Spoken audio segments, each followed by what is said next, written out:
Meus amigos falam assim, nossa, cara, como que tu chegou até investimento? Eu olhei aquilo, eu me lembro que eu cheguei e falei pra minha esposa, olha, se eu fizer aquilo dali eu vou ficar muito rico, porque dá pra ganhar muito dinheiro. Imagina, tu pode abrir a operação e ficar esperando ela ir até o teu alvo. A gente foi campeão da Bybit como melhor trader, maior resultado. A gente recebeu títulos da Binance como o melhor trader da Binance do Brasil, um dos maiores do mundo. Agora há pouco a gente recebeu o título de Titã do mercado, superando 99,51% de todos os traders da plataforma global. A gente não está falando só de América Latina, está falando dos maiores traders do mundo. Tem pessoas agora que estão assistindo a gente em casa que eu vou começar a investir nesse mercado. E essa pessoa, se ela tiver disciplina, comprometimento realmente, ela vai ter mais resultado que pessoas que conheceram o Bitcoin às vezes 10, 12, 13 anos atrás. Eu vejo ali DeFi, o setor de tokenização, crescendo muito a partir de 2026. Se a gente pegar a fala do presidente da BlackRock, ele fala nos próximos 10 anos, 100% dos ativos vão ser tokenizados. As pessoas vão ser um token, vão ser um contrato dentro de uma blockchain. A tua identidade vai ser um contrato dentro da blockchain. Tua carteira de motorista vai ser um contrato. O teu diploma na faculdade vai ser um contrato. Os medicamentos que tu tá usando vão ser tokenizados. Ele tá falando de em 10 anos tokenizar 100%. O pessoal que disse que a gente teve sorte de ter começado muito cedo no mercado, o mercado nem começou ainda. Acorda, investidor, está começando mais um Crypto Never Sleeps. Eu sou Marcelo Sestari. Eu me chamo Walter Rebelo. E o episódio de hoje, nós temos um convidado que, bom, já era pra gente... A gente já convidou ele várias vezes, a agenda não encaixou, mas, finalmente, apresentamos pra vocês Jader Nogueira. Jader, seja muito bem-vindo. É um prazer estar aqui junto com vocês, é um prazer estar aqui compartilhando um pouco da minha história com todos os criptoinvestidores que estão aí do outro lado. Então, acredito que vai ser um episódio aí bacana, poder estar compartilhando um pouquinho mais da minha experiência e aprendendo também um pouco com vocês aí. Com certeza, assim, acho que é um episódio que a gente vai falar sobre muita coisa, contar um pouco da sua história, né, e também falar bastante de mercado. Mas antes, vamos apresentar o Jader. Ele é o maior trader pessoa física da Binance, é um trader campeão da competição da Bybit de 2021 e capa da Forbes Sub-40 Leader Stack. O Jader, ele fundou o portal CryptoShark, que é o maior portal de análise on-chain do Brasil, e ele é sócio da JKX Empreendimentos. Antes da gente começar o nosso episódio, a gente precisa falar do nosso patrocinador oficial do canal, que é a Mint, a plataforma de criptoativos do BTG. Nela você pode comprar, vender e custodiar seus criptoativos. Então, para você se cadastrar e começar a negociar, basta você clicar no QR Code da tela ou no link na bio e você já pode entrar nesse mundo que a gente vai comentar bastante coisa sobre. Lembrando, Crypto Never Sleeps faz parte de uma família de podcasts do Market Makers. Então, se você quiser se manter informado sobre ações do Brasil e muitos outros temas, você pode também acompanhar os nossos outros podcasts, o Risco Brasil, o Second Level, o próprio Market Makers. E se você está ligado no mundo dos esportes ou quer ficar ligado, tem também o Sports Market Makers. Para atualizações diárias, né, Sexta? Tem também o Radar Cripto, que o Sexta escreve. Qual a frequência, Sexta? Cara, semanalmente a gente faz uma newsletter do que está rolando no mercado, com os principais indicadores, as principais notícias. E diariamente a gente tem o Morning Crypto que o Valtinho apresenta todos os dias para, enfim, explicar o que está rolando no mercado também. Então, se você quiser outros conteúdos além desse, basta você clicar no link da bio que você encontra os dois. Lembrando, por favor, se inscreva no canal, compartilha, deixa o like, comenta aqui, não só para acompanhar o Crypto Never Sleeps, mas, como o Valtinho comentou, toda a família de podcasts do Market Makers. Mas vamos pro que interessa, porque, cara, o convidado de hoje, bom, ele já foi barbeiro, recepcionista, já foi lutador que eu tô vendo aqui, mas eu queria saber, Jader, antes de dar spoiler pro pessoal, conta pra gente um pouco dessa história, né? Cara, já fez muita coisa, como é que você começou, como é que você foi parar no mercado de cripto, explica pra gente um pouquinho sobre você, que acho que tem muita coisa que o pessoal não sabe. É interessante, bom, vamos lá, tô com 37 anos, né? Então é uma longa jornada, só no mercado cripto são mais de 8 anos. 8 anos que eu tomei a decisão de viver somente do mercado. Então, não é 8 anos que eu estou ali especulando. Porque eu conheço o mercado deve fazer uns 12, 13 anos, mas que eu fui tomar a decisão de largar tudo e viver somente no mercado cripto, são 8. Então, a gente está falando que até os 29 anos eu ainda tinha outras rotinas, né? E são essas rotinas que eu acredito que conseguiram me moldar para chegar onde eu cheguei hoje. Como você mesmo mencionou, a gente foi campeão da Bybit como o melhor trader, maior resultado. A gente recebeu títulos da Binance como o melhor trader da Binance do Brasil, um dos maiores do mundo. Agora há pouco, umas 2 semanas atrás, a gente recebeu o título de Titã do mercado, superando 99,51% de todos os traders da plataforma global. A gente não está falando só de América Latina, está falando dos maiores traders do mundo. Então, quando a gente olha para esse resultado, para alguém que saiu lá de barbeiro, veio lá do Capão do Leão, uma cidadezinha humilde, meus amigos falam assim, nossa, cara, o que tu foi te envolver com investimento? Como que tu chegou até investimento?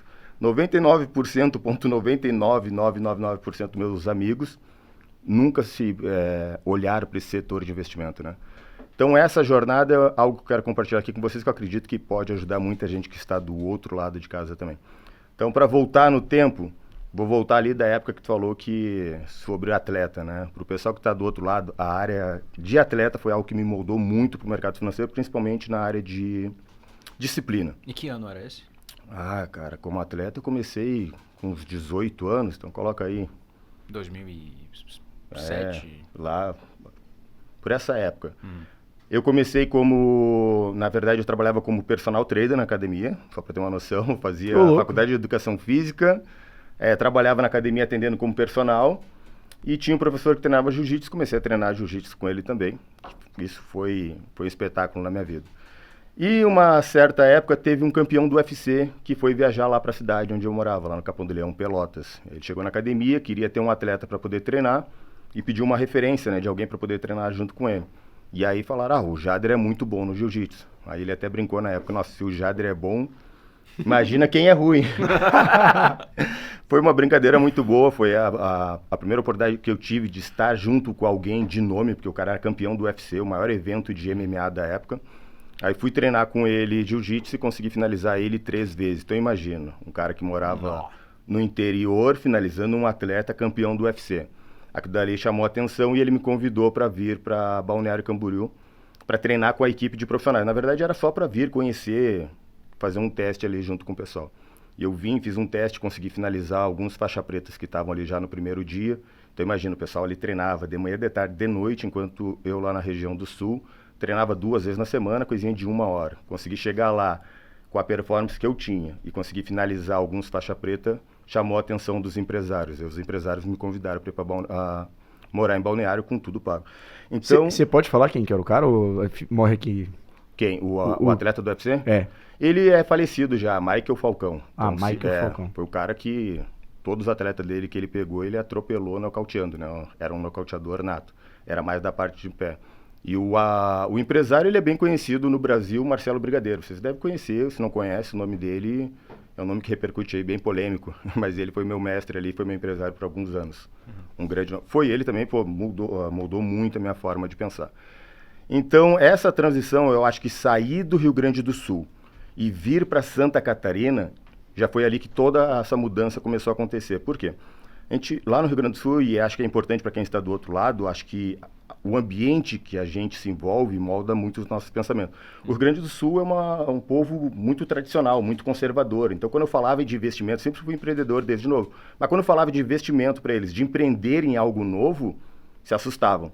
Já em Santa Catarina, pode-se dizer que a mentalidade lá é outra. É um público realmente empresário, são empreendedores que querem estar expandindo, investindo, correndo riscos, né? Uma galera mais voltada para tech lá, né? É demais, muito investidor, né? Então, E cara, hoje em dia, quando você conversa com o pessoal de lá, ou até visita lá, você vê que realmente tá assim, mas pelo que você tá contando, então já é uma cultura de anos. sim, de anos. Então, Maneiro.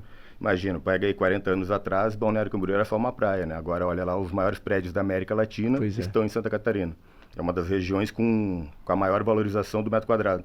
Até destacando aí que você falou da JKX. A JKX é uma incorporadora nossa que constrói apartamentos, prédios, imóveis lá na região de Santa Catarina, que é o setor que cresce muito. Ou seja, eu ter saído, só do ambiente que eu saí lá de Pelotas, no Rio Grande do Sul, e ter vindo para Santa Catarina, já fez eu estar num ambiente com outras pessoas. E isso fica legal porque a gente vai falar de um tema que a gente estava falando agora há pouco, né? Sobre a área de influenciadores, muita gente querendo migrar para isso, tudo que vira narrativa. Eu me lembro que na época, quando eu vi esse atleta de MMA, que era meu amigo, eu lembrava que falava para meus amigos assim, nossa, cara, ele treina para fazer uma luta de 15 minutos e ganha entre 20 e 30 mil dólares, que era o que ele ganhava na época para lutar no UFC. É muito dinheiro. Então eu vim de Pelotas para cá com essa mentalidade de querer me tornar atleta profissional devido à grande quantidade de dinheiro. E aí que entra uma parte muito importante, que é o processo.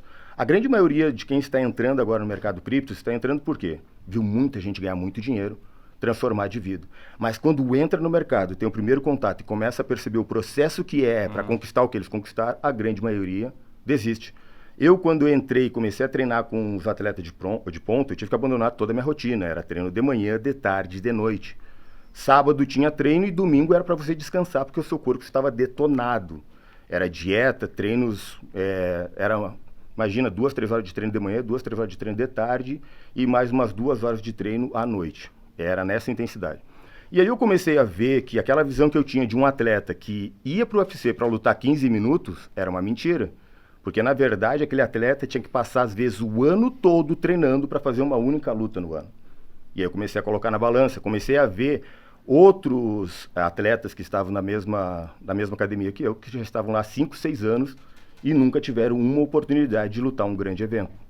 E aí entra um outro fator que o Marcelo Brigadeiro, ele me ensinou muito, pelo exemplo nisso, foi porque eu, como atleta novo e pela disciplina que eu tinha de não faltar treino, estar treinando, sendo muito disciplinado, ele fez eu passar na frente de todos os outros atletas que não treinavam no mesmo ritmo.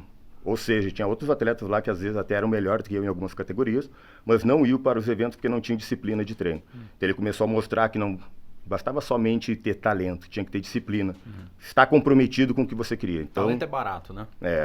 E aí foi onde eu comecei a sair na frente, estar participando de vários eventos. Mas tem fatores que acontecem na nossa vida que nunca vêm por acaso, né? Eu estava lá me dedicando 100% porque era o meu sonho, queria ser atleta, queria chegar no UFC, queria ser campeão. Tanto que os 2 atletas de base que moravam junto comigo, os 2 se tornaram campeão. Um foi campeão do TUF e o outro foi campeão do UFC. Começaram junto comigo, a mesma categoria de base. Pô, que da hora. Só que o que aconteceu? Eu deveria estar lá até hoje porque eu era um dos melhores na minha área, que era chão. Só que esse mesmo atleta que me convidou para ir para Balneário, num final de semana, me lembro que se fosse hoje, ele me ligou numa sexta-feira, me ligou, Jader, ele era patrocinado pela Heineken. Vamos no bar da Heineken lá para conversar com os meninos? Eu falei, cara, eu tenho luta, porque eu tinha fechado uma luta lá em Gramado. Vocês lembram do Canal Combate? Claro. Assistiu o UFC aí, mano. A minha luta ia ser transmitida pelo Canal Combate. Então, assim, ia ser a primeira vez que eu ia passar em rede nacional. Pô, eu tava me preparando, dando a minha vida pra... Ansiedade é meu.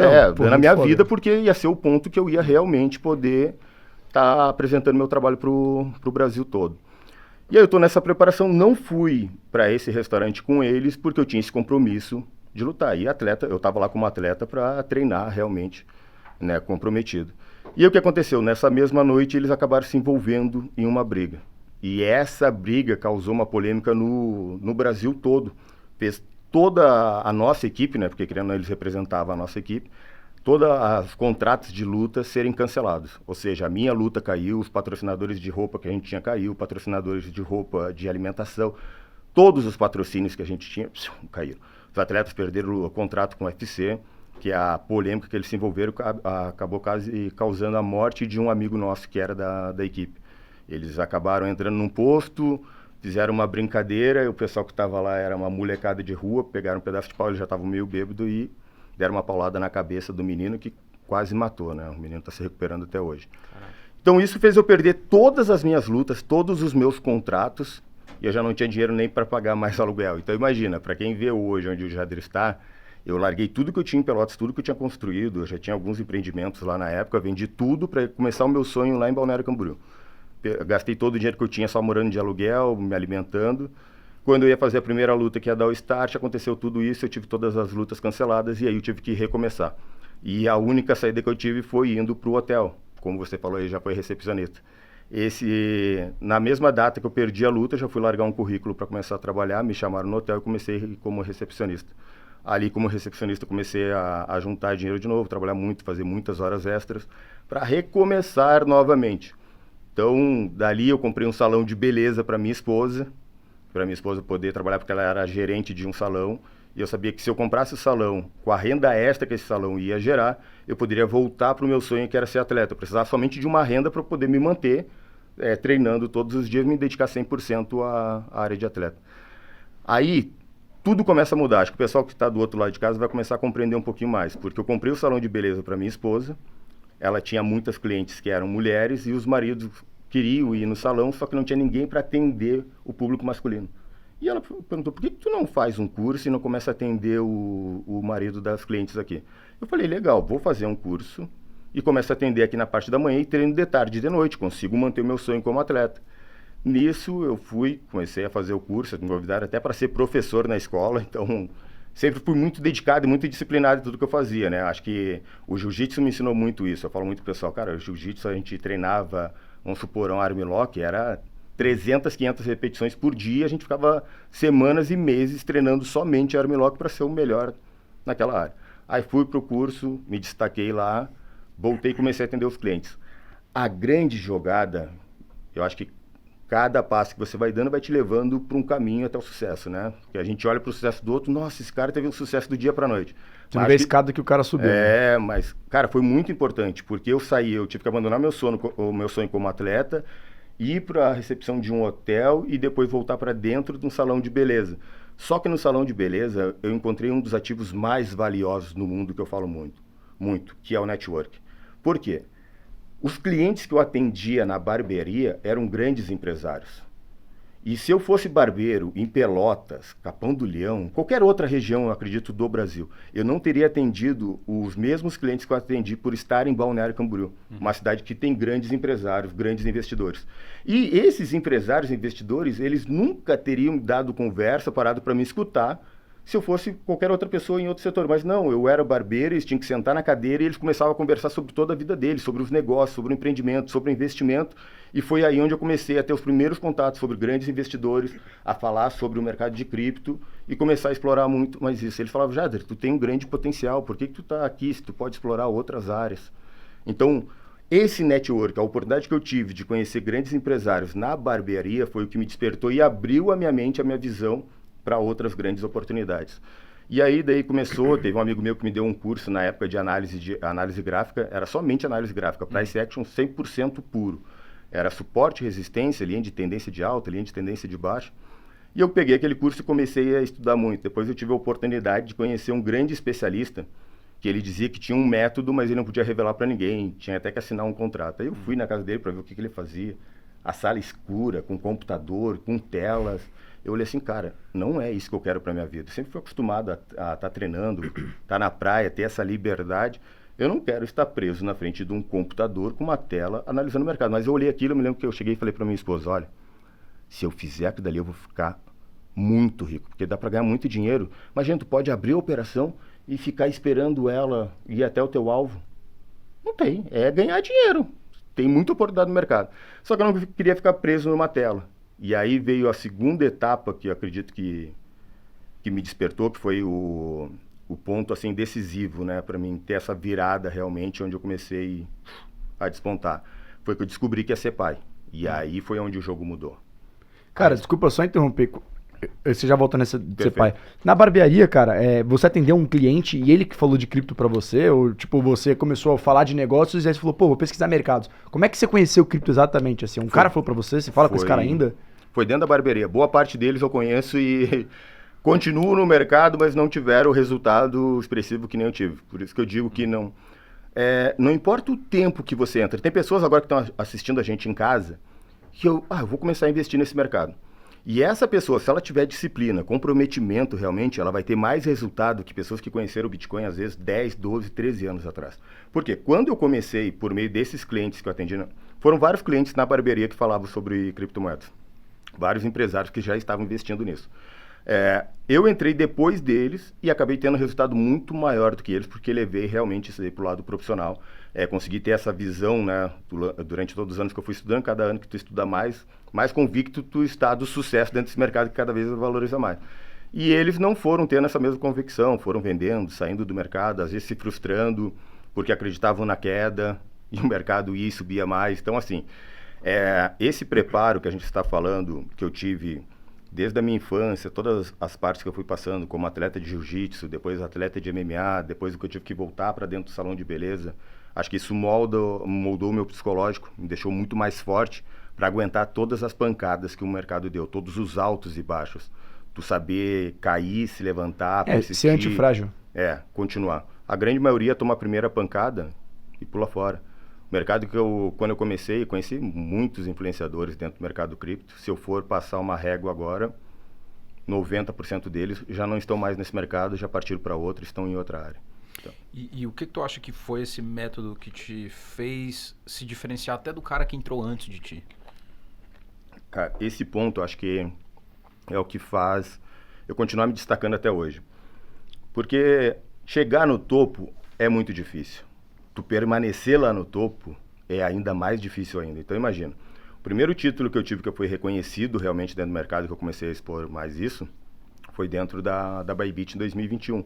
Mas de 2021 até hoje não teve um ano que eu não fui destaque dentro desse mercado, ou seja, por resultado, mas sempre sendo reconhecido pelas maiores plataformas. 2024 fui reconhecido pela Binance, 2025 também pela Binance, que é a maior corretora de criptomoedas do mundo. E isso acho que vem muito da parte que a gente traz lá da disciplina, tanto do Jiu-Jitsu quanto do MMA. E aí eu vou entrar nesse ponto aqui, que é muito importante para quem está do outro lado. Eu comecei no Jiu-Jitsu, me especializei, era um dos melhores na minha área, finalizei inúmeros atletas, mas eu fiz uma transição para o MMA. E aí eu comecei a compreender que dentro do MMA não adiantava você ser bom em apenas uma arte, apenas no Jiu-Jitsu. Você precisava ser bom em boxe, precisava ser bom em Muay Thai, precisava ser bom em wrestling. Ou seja, você precisaria estar se especializando em outra área. Quando eu entrei, o primeiro contato que eu tive com o mercado cripto foi com análise gráfica. Eu comecei a fazer análise gráfica, vi que era linhas de tendência, suporte e resistência, padrões gráficos. Eu falei, cara, eu não posso ficar só nisso aqui. Se eu quero ser o melhor, tem uma frase que o meu empresário utilizava, né, o meu mentor, e ele dizia, você quer ser o melhor? Você tem que andar com os melhores. E eu sempre fui querer aprender, ter essa... ser humilde para querer aprender com outras pessoas. A gente vive numa comunidade que, não, eu sou o melhor, eu não tenho nada para aprender. Nossa, a gente sempre tem, quando a gente começa a trocar uma ideia aqui, sempre vai ter um pouquinho. Tu vai ter uma experiência que tu vai compartilhar, eu vou ter uma experiência para compartilhar. No final do dia, a gente tem duas experiências aqui que vão acabar ajudando um pouco, que é o que a gente está fazendo agora com o pessoal que está do outro lado de casa. Eu estou até hoje com a mesma motivação, cada vez com vontade de querer aprender mais, porque é um mercado que ele muda constantemente.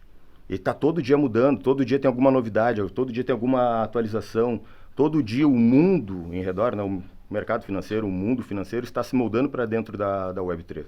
Então tem que estar nessa constante atualização, estudando, e é isso que me mantém motivado aí por muitos anos. Então, cara, eu pensei exatamente essa mesma coisa, porque eu gosto de UFC, eu acompanho, e o Ilia Topuria, que é o atual pound for pound campeão, né, do UFC, ele fala, cara, eu sou muito superior aos meus competidores. Eu não tenho medo de perder deles. Porque eu sei o que é preciso para eu estar no topo. Porque eu não preciso entender somente do boxe. Eu tenho que entender de wrestling, tenho que entender de jiu-jitsu, tenho que entender de tudo. Você tem que ser, né, múltiplas competências. Né? E é esse o ponto que você está trazendo. Cara, não é só análise gráfica, não é só o fundamental, não é só o on-chain. Essas coisas se complementam. E aí uma coisa que eu fiquei curioso, especialmente sobre essa parte do on-chain. Eu não sei o quanto tu viveu na tua experiência essas narrativas que a gente vê em cripto, de tipo o ciclo de 4 anos, né? E se tu vê que os dados on-chains eles estão sendo menos eficazes nesse ciclo recente. A gente teve um outro convidado aqui que, né, tem essa impressão mais recente de que o dado não bateu o topo, mas parece que o Bitcoin está entrando no bear market. Qual a tua perspectiva do Bitcoin hoje? E tu acha que os dados on-chain eles estão parando de funcionar ou eles estão talvez funcionando diferente porque o perfil do comprador está mudando? Eu acho que não é o perfil do comprador que está mudando. O que está mudando é a lei da oferta e da demanda. Então, se a gente querer se basear pelos dados on-chain que apontaram o topo do Bitcoin lá em 2019, 2020, querer comparar com agora, não vai dar certo. A gente está falando que no último ciclo a gente estava entrando num momento entre que os mercados estavam subindo os juros, o apetite pelos investidores estava parando e a demanda não era institucional que nem a gente tem agora. E a gente está falando que a inflação do Bitcoin que tinha em 2020 era se a gente for ver agora, foi reduzida em 50% de lá para cá. No mesmo momento que estão cortando juros, então se querer medir a métrica que teve em 2020 para o período de agora, ela não vai bater, não vai ser exata. A cada ano vai mudar, mas eu acredito que cada vez é mais importante, principalmente para os investidores que estão entrando agora, são os investidores institucionais. E que é um exemplo disso, que é uma armadilha que boa parte dos investidores que estão em casa caem. Agora há pouco eu estava falando, compartilhei um resultado de um ativo que estava me pagando lá mais de 20 mil reais. Olha só, hoje é dia 15? Acho que é. Hoje é dia 15. 15 de janeiro. Dia 17 de janeiro agora, tem um ativo que boa parte dos influenciadores globais do mundo todo, se for no Twitter, estão indicando para comprar. Só que se você for analisar os dados on-chain do ativo, você vai ver que não é uma boa oportunidade de estar comprando. Então, se o pessoal for se basear somente em narrativas de influenciadores, vão cair numa grande armadilha. Imagina qual é a narrativa? Uma das Qual é o ativo? Eu já vou falar sobre o ativo aí. Espera aí que o pessoal que está do outro lado... Desculpa a ansiedade aí. Deixa o corte acontecer. Ó, a gente está com uma expectativa que um dos maiores setores que vai atrair trilhões de dólares para dentro do mercado é o setor de RWA, tokenização de ativos do mundo real. Um dos principais ativos desse, que tem a BlackRock por trás, é o Ondo. O Ondo, eu já surfei com o Ondo, ganhei um bom dinheiro com o Ondo. Só que a Ondo teve a sua parte de ICO e o desbloqueio de tokens para os investidores foi um ano depois. Isso fez Ondo cair ano passado, tá, de janeiro, que foi o desbloqueio de tokens, até agora, mais de 60% de correção, 70% de correção. Então, naquela época, lá em 17 de janeiro de 2025, ela liberou 1,7 bilhões de tokens. Não tinha quase nada em circulação. Foi liberado 1,7. Agora vai ser liberado mais 1,7 bilhões de tokens. Então, quando a gente fala de dados on-chain, quando a gente fala de oferta e demanda, a gente está falando, a RWA vai crescer a demanda? Vai. Mas a gente imagina que no dia 17, a inflação de Ondo vai subir 50%. É 50% mais tokens. Qual é a tendência? É diluir o valor do ativo. Ele vai até continuar com o mesmo market cap, mas o ativo tende a sofrer um impacto. Imagina que agora a gente tem apenas uma garrafa de água aqui e tem 2 pessoas querendo comprar. Oferta e demanda tá equilibrado. Mas amanhã vai ter 100 garrafas de água com a mesma demanda. Não tem a lei da oferta e da demanda é algo que a gente consegue analisar exatamente com dados on-chain. Eu não consigo ver isso em nenhum outro mercado. Quem é do mercado tradicional, que está do outro lado, vamos pegar as empresas da B3. Quem aí não gostaria de entrar lá e ver como é que está realmente o caixa financeiro? Como é que está a saúde financeira daquela empresa? Qual é o número de transações? Se tem uma empresa que paga dividendos listado na Bolsa e ela reporta lá um lucro de 200 milhões que vai pagar dividendos para os clientes. O que ela está reportando é legal, vai atrair muitos investidores querendo comprar as ações para receber dividendo. Mas será que esses números são reais? Será que ela teve esse lucro mesmo? Aí a gente vai depender da confiança de alguém que trabalha dentro da empresa, que vai reportar daqui a 3, 6 meses. Daqui a 3, 6 meses eles podem chegar e dizer, olha só, o nosso lucro, que era uma expectativa de 200 milhões, que faturou 200 milhões em dezembro, agora caiu, a gente está com menos 50 milhões de caixa. A gente viu ações agora na B3 caindo 99% em uma semana, porque os analistas diziam que a saúde financeira da empresa estava boa, mas saiu o relatório 3, 6 meses depois que não era isso. E aí o que aconteceu? Ou seja, eu não dependo de dados de pessoas que vão me passar, eu consigo entrar dentro da blockchain e analisar os dados on-chain em tempo real. Então, acho que essa transparência que a gente tem na Web3, no mercado cripto, é algo que o mercado tradicional não nos passa. Eu falo muito sobre isso, sobre a inflação do dólar. Os americanos, eles podem imprimir no Covid, eles imprimiram trilhões de dólares por dia, suficiente para chegar aqui no Brasil e comprar tudo que o Brasil produz durante um ano. Quem é que chega lá e pergunta para eles, e aí, quanto que vocês imprimiram realmente? Não, é o que eles reportam. A gente imprimiu 1, mas e se imprimiram 10 trilhões?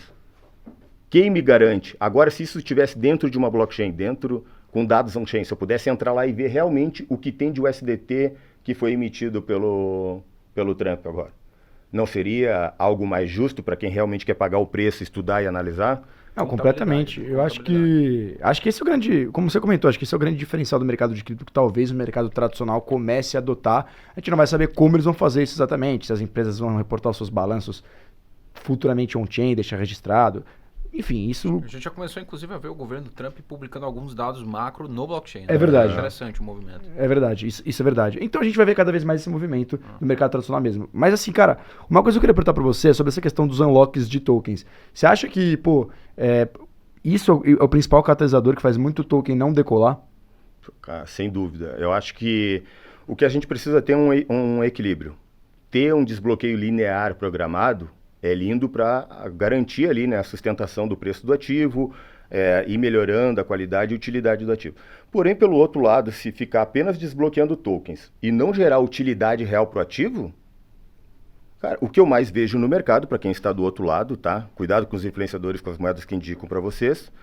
Por quê? Os caras estão indicando moedas que estão inflacionando ao longo do tempo e a utilidade ela não acompanha, a demanda não acompanha, o que fica é um bando de fã acreditando que compraram aquela moeda, perderam 50%, compraram mais da moeda e estão esperando um dia um milagre que aquela moeda vai subir.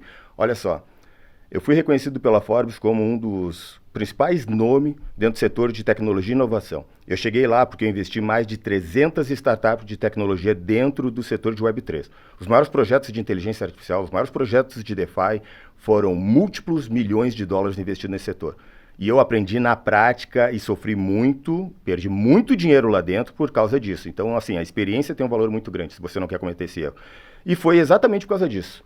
A narrativa era muito linda, os desenvolvedores eram muito lindos, criavam toda a estrutura, mas não geravam utilidade nenhuma para o token, só ia inflacionando. E sabe o que acontece exatamente lá dentro do mercado? A grande maioria desses desenvolvedores que criaram muitos projetos no passado, já abandonaram o projeto, não estão mais investindo no protocolo e já estão criando milhares de outros protocolos. Se a gente for olhar para o mercado cripto, são mais de 10 milhões de projetos, só o que eles criam de projetos novos.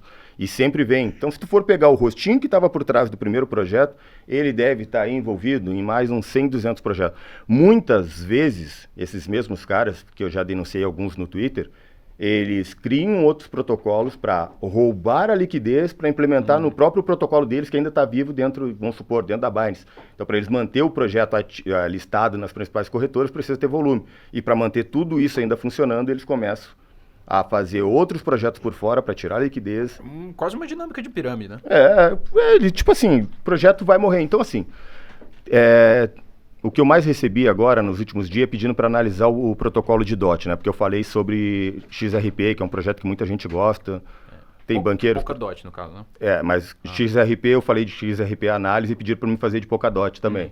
E aí, XRP, eles têm um desbloqueio mensal de 1 bilhão de tokens. Eles voltam a bloquear parte desses tokens. Então, cada mês eles anunciam, foi desbloqueado 1 bilhão, mas a gente bloqueou novamente 700 milhões, ficou 300 milhões no mercado. Mas a gente está falando de 300 milhões a mais. Com o valor do ativo hoje, a gente está falando de 600 milhões de dólares entrando no mercado novo de tokens. Uma hora que isso aí começar a realmente ser despejado no mercado, já imaginou aonde vai acontecer. Aí muitas pessoas me procuraram, Jader, eu perdi muito dinheiro em Polkadot, continuo investindo em DOT, vale a pena fazer preço médio? Presta atenção. DOT é o ativo com a maior inflação dentro do ecossistema cripto. Todos os meses é criado novos tokens. Ou seja, se não criar um mecanismo que gera realmente utilidade para o projeto, atraia novos investidores, que vá crescendo realmente com essa inflação, o teu poder de compra vai ser corroído. Isso acontece com o real. Quanto mais eles inflacionam o real, mais tu perde poder de compra. Isso acontece muito com DOT. Solana, tem muita gente que é fã de Solana. Eu gosto de Solana. Eu gosto de Solana, acho que o mecanismo dela faz milhares de transações, a gente vai precisar isso aí no futuro. Qual é o ponto crítico de Solana? A inflação, a gente está falando de um ativo que chega a criar 50 milhões de novos tokens de Solana. Então, agora há pouco a gente teve um boom na utilidade que foi devido às meme coins. Muitas meme coins sendo criadas. A utilidade, muita gente tendo que comprar Solana para manter a liquidez das meme coins e tudo mais. Agora o Trump lançou a sua meme coin lá. Mas imagina que a demanda está subindo e do nada a demanda estabiliza, mas a oferta ela continua crescendo. 50 milhões de tokens a mais sendo diluído no mercado. Então, são ativos. Olhando para quem quer realmente patrimônio a longo prazo, vale a pena especular esses ativos? Vale, mas o que tu quer manter por 5, 10 anos? Tem que analisar bem esses fatores. O que tu manteria ou está mantendo para 5 ou 10 anos? Cara, para 5 e 10 anos, que já pensando na carteira da minha família, dos meus filhos, né? Hoje o ativo mais seguro, não tem como fugir, é Bitcoin. Mas vamos falar um pouquinho de Ethereum. Ethereum é a segunda blockchain mais segura do mercado. Ela tinha uma inflação que ela pode criar, então aí entra um perigo que é até 20 milhões de tokens por ano, isso está no contrato inteligente dela. Então se tem lá, eles podem criar 20 milhões, podem inflacionar o token em 20 milhões. Porém, eles criaram um mecanismo desde 2022, se eu não me engano, que gera a deflação do token. Então, quanto maior a utilidade da rede da Ethereum, maior é a queima de taxas. A gente está falando de um cenário agora, falando um cenário global, do corte de juros. Os Estados Unidos começou a reduzir juros, o Brasil tende a também seguir esse padrão.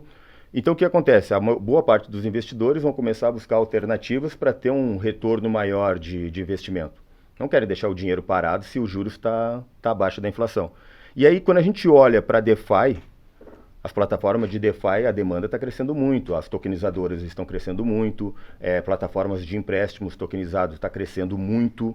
Então, a utilidade dentro da rede da Ethereum tende a crescer muito devido a essas pools de liquidez. Hoje é a blockchain mais segura. Então, quando a gente fala de liquidez global, 70% de todos os dólares que tem no mercado estão dentro da blockchain da Ethereum. Então, imagina que tu quer construir uma empresa agora de tokenização. A gente está falando aí que a BlackRock tem uma estimativa aí dos próximos anos atrair mais de 30 trilhões para dentro do mercado só de tokenização de ativos. Boa parte desse valor vem para dentro da blockchain da Ethereum, que é uma das blockchains mais seguras que eu vejo no mercado.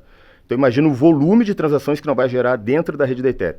Só que vale o pessoal que está do outro lado de casa refletir um pouco, que na era da Web3, essa nova era da economia, o novo petróleo vai ser Ethereum. Dentro do ecossistema de Ethereum precisa ter Ethereum para poder estar transacionando. Então quanto mais transações, mesmo que esse dinheiro venha somente para ativos tokenizados, 30 trilhões sendo transacionados dentro da rede, vai precisar e vai queimar Ethereum. Então isso vai tornar Ethereum deflacionário, vai gerar mais taxas também. Então eu vejo que o setor de DeFi, as pools de liquidez principalmente, vão pagar uma porcentagem maior para os investidores, que vai atrair quem está perdendo esse espaço no mercado tradicional. 30 trilhões de valor travado na Ethereum em RWA, imagina esse cenário, né? Um token que tem uma moeda que tem 300 bi de market cap.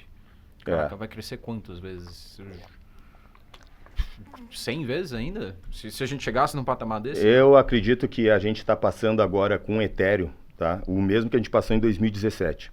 Porque em 2017 eu estava lá, eu acompanhei de perto, eu vi tudo que aconteceu dentro do mercado. O que causou a maior queda no Bitcoin, que o Bitcoin ficou muito tempo lateral, ele não andava. O pessoal que está agora do outro lado de casa, que está morrendo no cansaço, porque viu 2025, a gente teve uma corrida boa de alta, mas 2025 a gente passou... Foi um ano difícil. O mercado subiu, terminou menos 6, terminou negativo o ano o Bitcoin. Ethereum, se a gente for ver, ela chegou a ir buscar a máxima histórica e caiu de novo 50%.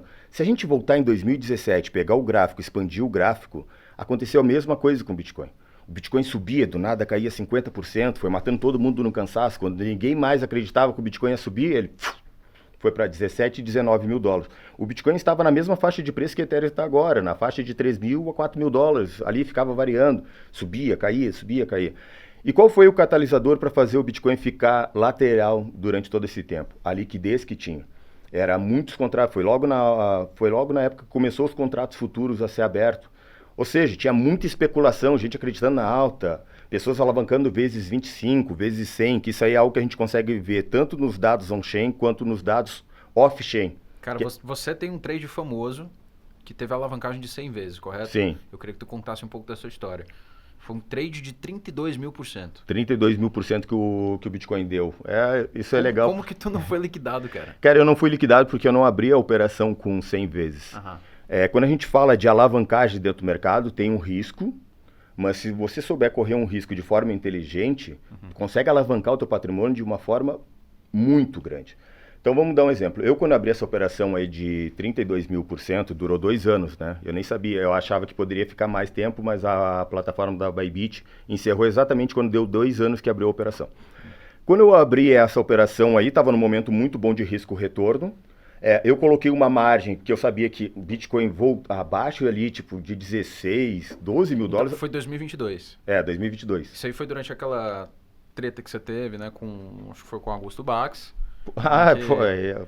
Você quer contextualizar um pouco? Eu acho que já dá para aproveitar os dois momentos, porque essa operação eu tornei pública realmente só por causa do Augusto. Um beijo aí para Fofo aí que tá do outro lado.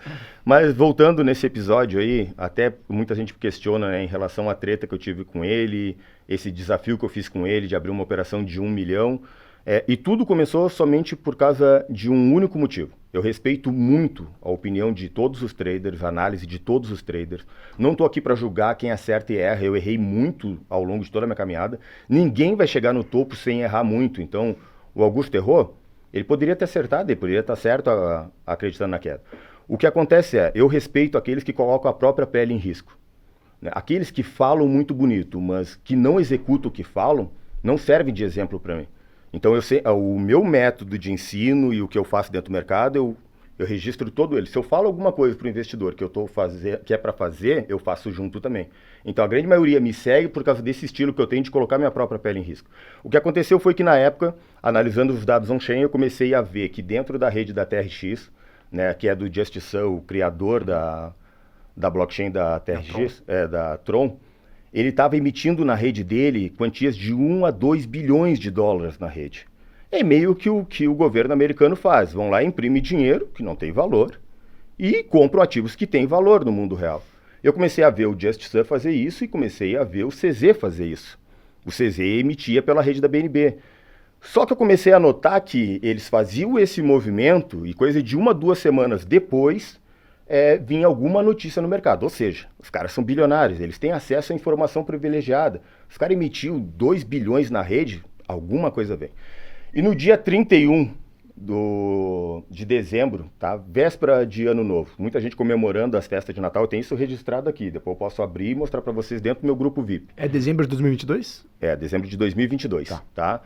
O CZ emitiu, o CZ não posso falar que foi o CZ, mas dentro da rede da Binance Smart Chain foi emitido mais de $1 bilhão. Ao mesmo momento na rede da TRX, que é do JustSun, foi emitido mais 1 bilhão, simultaneamente os caras emitiram.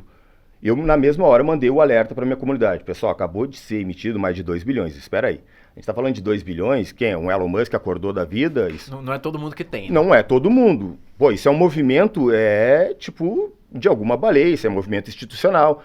Geralmente, quando acontece isso, vem alguma informação muito relevante na frente. Eu falei para eles, vamos fechar, porque na época a gente estava com um short em várias moedas. Foi esse short que fez eu me tornar... campeão da competição da Bybit. A competição da Bybit foi ali finalzinho de 2022. Fechamos todas as operações e começamos a abrir long. Eu falei para minha comunidade, fui lá e abri uma live depois, né? Passou as festas, expliquei por que eu estava posicionado, mostrei os dados on-chain de o que foi emitido de dinheiro, mostrei o que já tinha acontecido as outras vezes que foi emitida essa quantidade. E falei, pessoal, é o momento de se posicionar, de manter firme as suas posições, não é o momento de estar vendendo no medo. Aí o que aconteceu? A fofa foi para a internet, para o YouTube, disse que ninguém me conhecia, quem era, que podia vender, que o Bitcoin ia cair a $12 mil, que as altcoins iam morrer. Só que ele criou um pânico muito grande. Não foi um ataque direto ao Jader, foi um pânico que ele causou em todos os investidores. Pensa comigo. Nós trabalhamos gerando notícias, nós temos a responsabilidade com quem está nos assistindo do outro lado. Então imagina o pânico que tu causou, imagina os investidores que vinham carregando essas posições desde da queda que teve em 2021. Várias altcoins que tinham caído 50%, 60%, 70%, o Bitcoin que estava em baixa, $16 mil, $17 mil. Ele gerou esse pânico e fez todo mundo vender na baixa, ou seja, causou um pânico. Eu acordei no outro dia, o meu telefone, o meu direct estava assim, Jader, tu viu que o analista falou que o Bitcoin vai a 12 mil, que as altcoins vão morrer, vão sumir, vão desaparecer.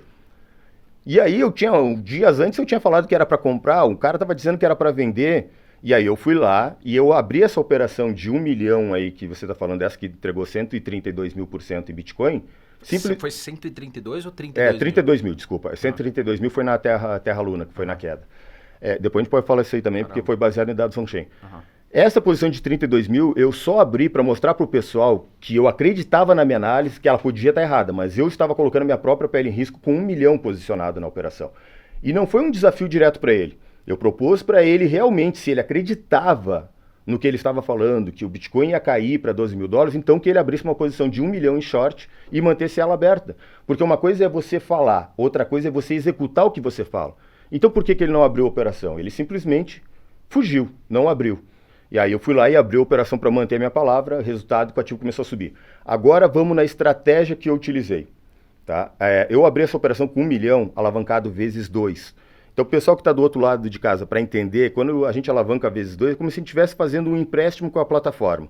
Tá? Eu tenho 1 milhão, alavanquei vezes 2, agora eu tenho 2 milhões naquela posição. Então minha posição de 1 milhão em Bitcoin foi para 2 milhões. Qual era o meu risco de queda? Era o Bitcoin cair mais 50%. Na época a gente estava ali na faixa de 20 e poucos mil dólares, ou seja, ele teria que cair quase abaixo de $10 mil. Mesmo assim, eu deixei uma margem segura, por caso fosse caindo, eu poderia ir comprando mais Bitcoin e melhorando o meu preço médio. Então foi tudo baseado de forma estratégica. Tanto que eu falei para a comunidade que todas as semanas, se o BTC fosse caindo, eu ia aumentar ainda mais a minha posição. Conforme o Bitcoin saiu da região e subiu 100%, quando você pega a alavancagem que está vezes 2 e multiplica para vezes 4, o que ele faz? Eu tinha 1 milhão para transformar em 2 milhões, eu precisei usar 2 vezes. Esse 1 milhão meu para transformar agora em 1 milhão vezes 4, ele reduz, ele tira e deixa apenas 250 mil reais meu posicionado naquela posição. Como eu já estava com 100%, eu tirei todo o meu lucro, todo o meu capital e ficou só parte do lucro ali já posicionado. Quando ela dobrou novamente, eu fui de 4 para 8, de 8 para 16, 16 para 32, 50, conforme ia subindo, eu ia alavancando mais, tomando mais empréstimo e tirando meu dinheiro. Botando o stop um pouquinho mais acima, já não tinha mais risco nenhum. E se fosse entregar, eu ia entregar somente uma parte do lucro. Então, fora que você já tinha tirado o que você tinha ganho de dinheiro, que você deu 100%. a gente está falando de um valor bem alto, né? A gente está falando de 1 milhão ali, era 1 milhão em Ethereum, 1 milhão em Bitcoin. Então, imagina, conforme isso foi dobrando, que foi num período ali de 3 meses, que chegou quase a dobrar de valor, eu fui só aumentando a alavancagem e fui carregando a operação por mais anos. Então, fui tomando mais empréstimo da plataforma, já deixando como garantia o próprio dinheiro que eu tinha tirado dela. Então, eu vou deixar agora uma mansão aqui de 5 milhões como garantia para o banco.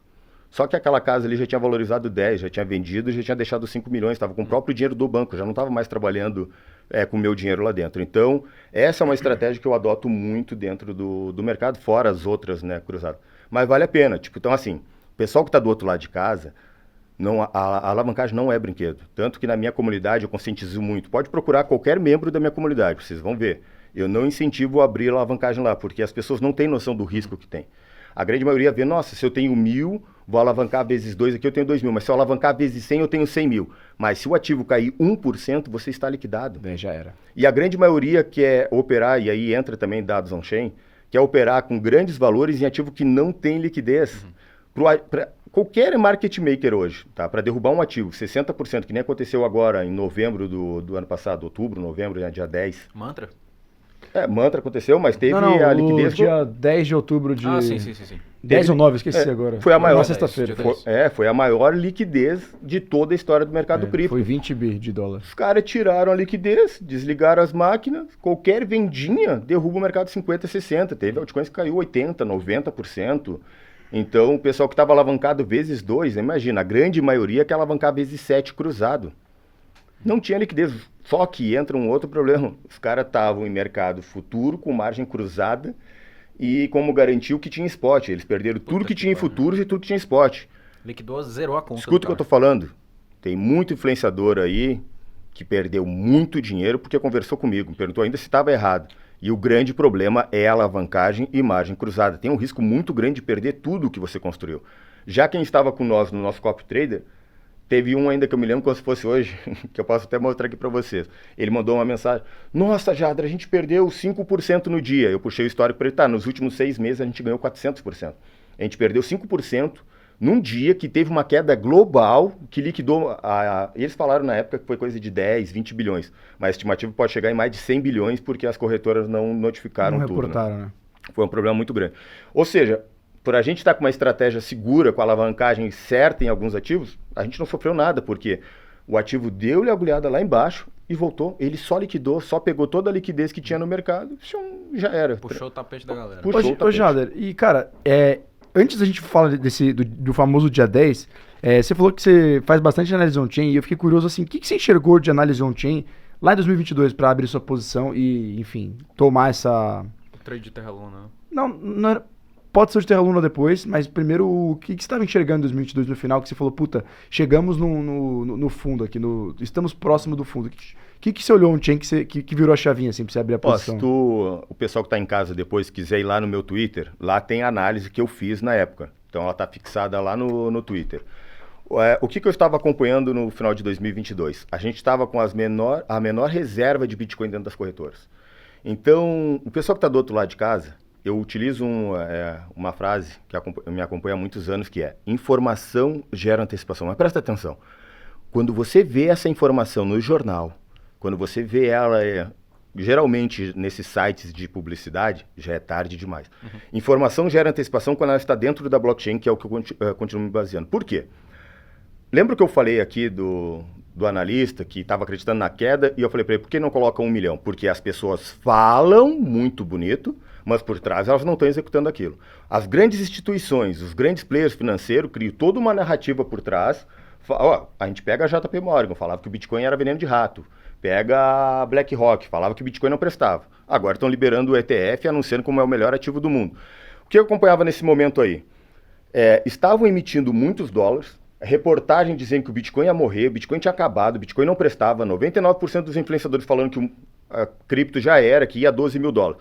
Por outro lado, compras de 1 bilhão, 2 bilhões, as maiores compras que teve, pode pegar todos os ciclos do mercado, tá? As maiores compras que teve, pegando 2016, 2017, 2018, 2019, não chegava nem perto das compras que a gente teve ali em 2022, durante todo o período de 2022. O institucional, ele age de uma forma muito silenciosa, eles têm muita calma, muita paciência. 99% dos investidores que estão no mercado, das pessoas, são imediatistas. Elas não têm paciência para resistir ao jogo psicológico do mercado. Eles foram comprando, e era a ordem de 1 bilhão, 2 bilhões. E eu mostrar para a comunidade, quem é que está comprando 1 bilhão, 2 bilhões? Não é uma pessoa física, não é uma pessoa comum. Quantos Elon Musk existe no mundo? Isso aqui é o institucional comprando. O institucional gerando narrativa que o mercado estava acabando, mas por que eles estavam comprando? E aí a gente começa a olhar uma métrica que é muito importante, que quando eu falo de oferta e demanda que dita as regras do mercado, as reservas de Bitcoin dentro das corretoras estavam batendo a mínima desde 2016, que não chegava lá. Mesmo com mais Bitcoin em circulação devido à emissão, a gente tinha menos Bitcoin dentro das corretoras que a gente teve lá em 2017. E pelo mesmo lado, a gente tinha o quê? Bitcoin saindo e dólar entrando cada vez mais.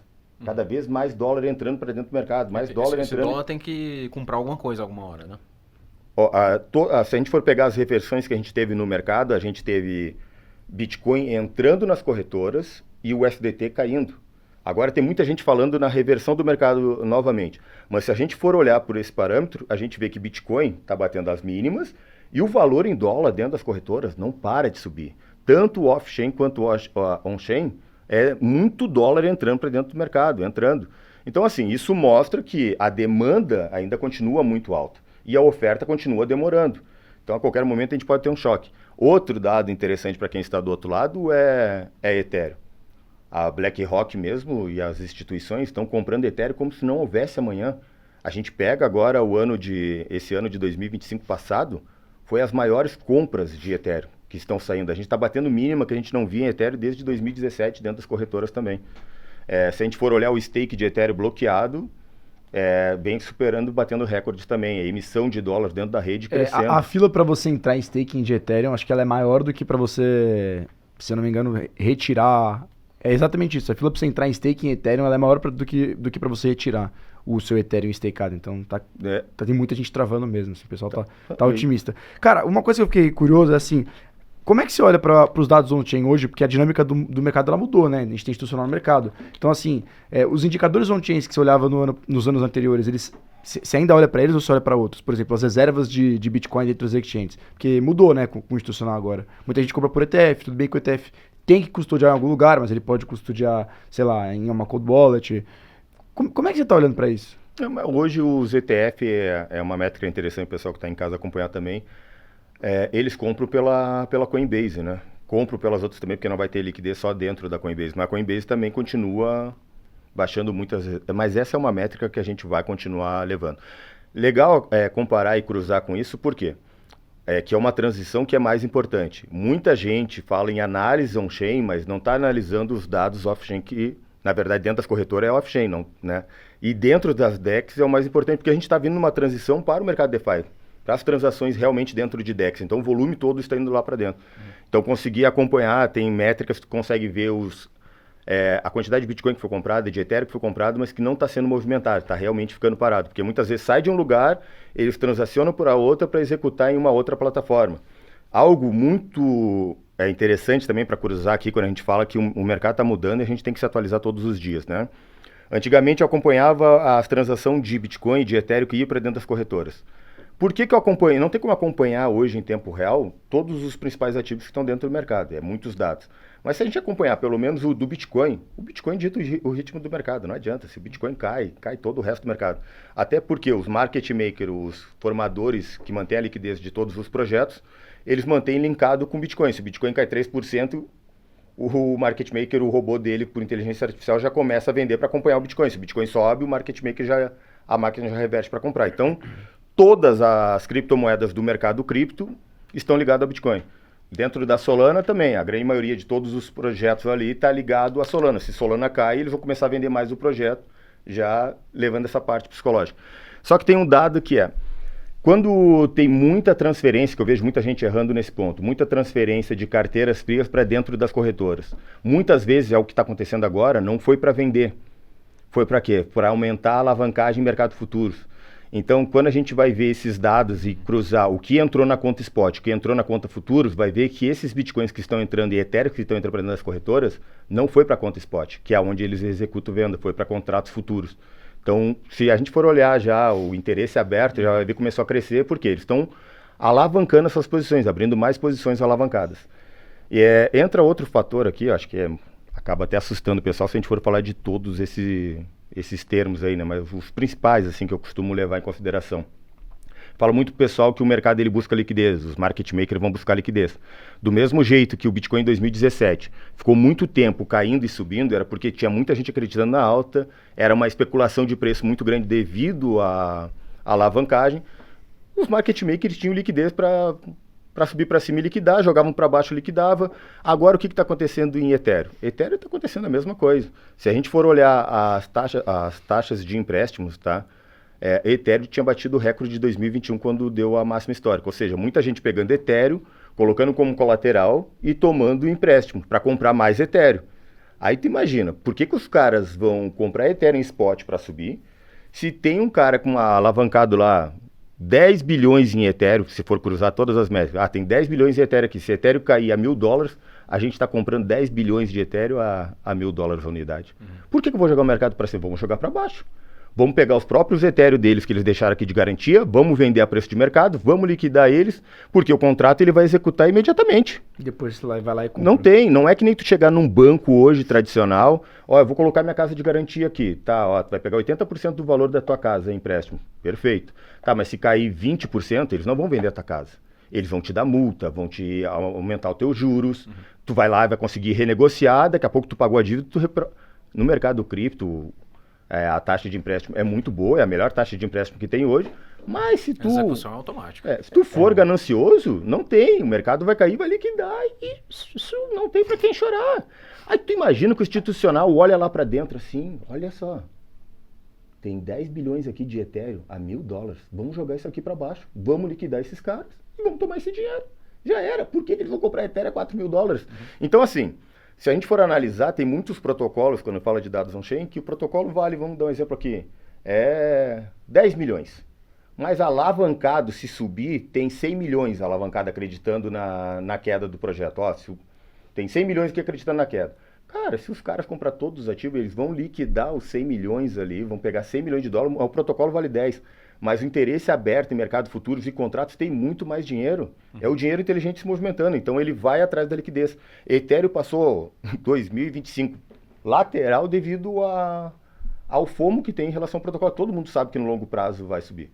Mas os market makers não estão preocupados. Eles estão comprando e estão ganhando mais Ethereum barato a todo tempo. Agora, isso vem acabando.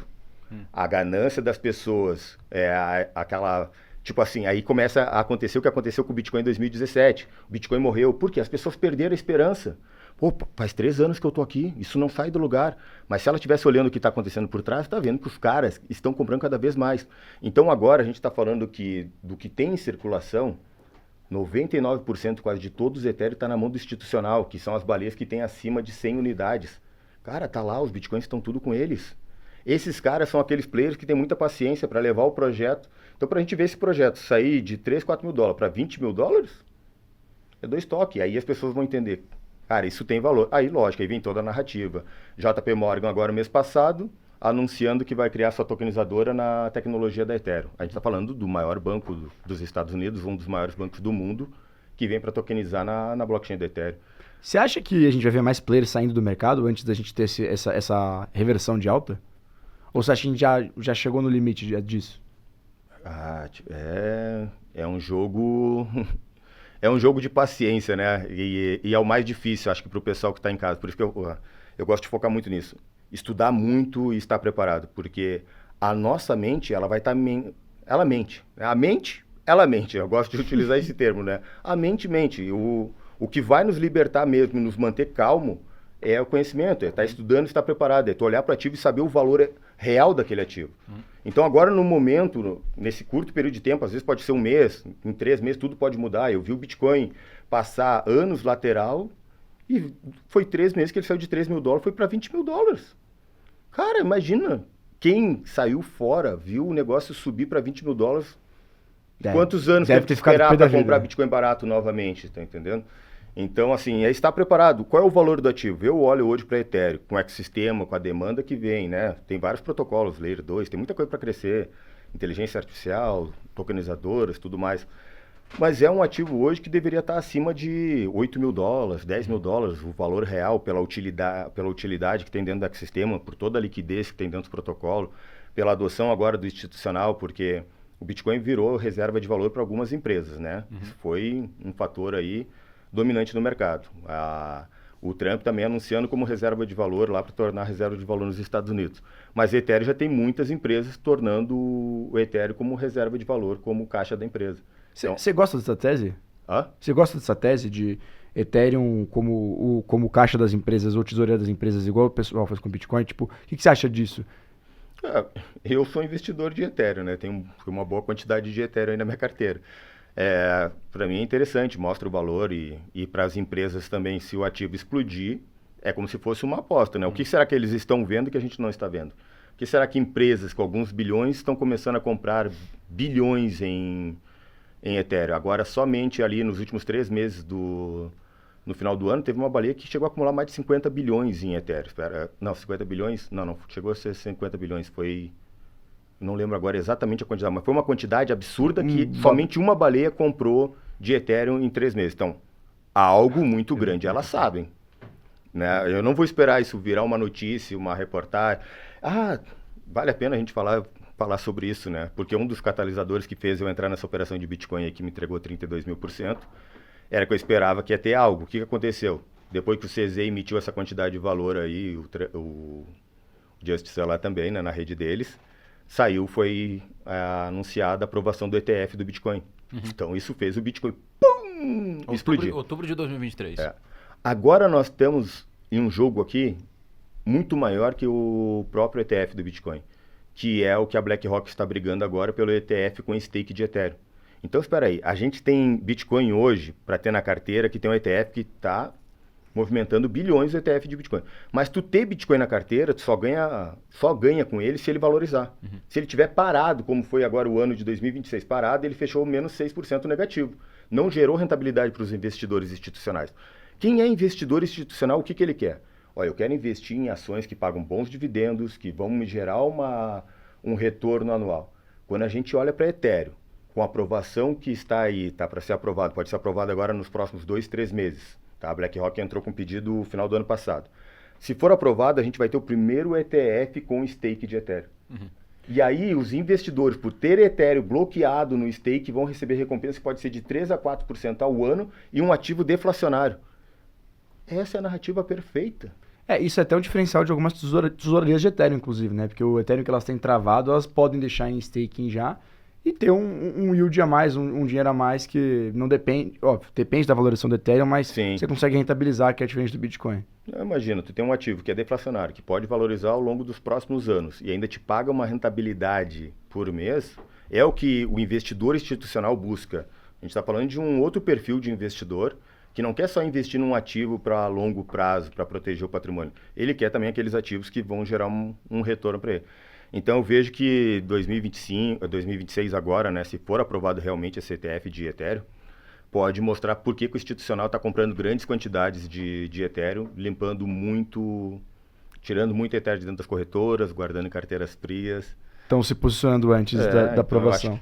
Acho que faz sentido. Ô, Jader, não sei se você tem alguma para fazer, Valtinho, mas, cara, eu queria entender, você está há muito tempo no mercado, o que você acha que foi a principal mudança de dinâmica de hoje, né, do mercado atual, comparado com os anos anteriores? Mas, assim, tirando a entrada do institucional, tem alguma coisa que chama a sua atenção? Tipo, o comportamento do investidor, ou a dinâmica de tokens, o que você tem olhado? Qual que é a grande diferença? Um Assim? apetite por alavancagem, talvez?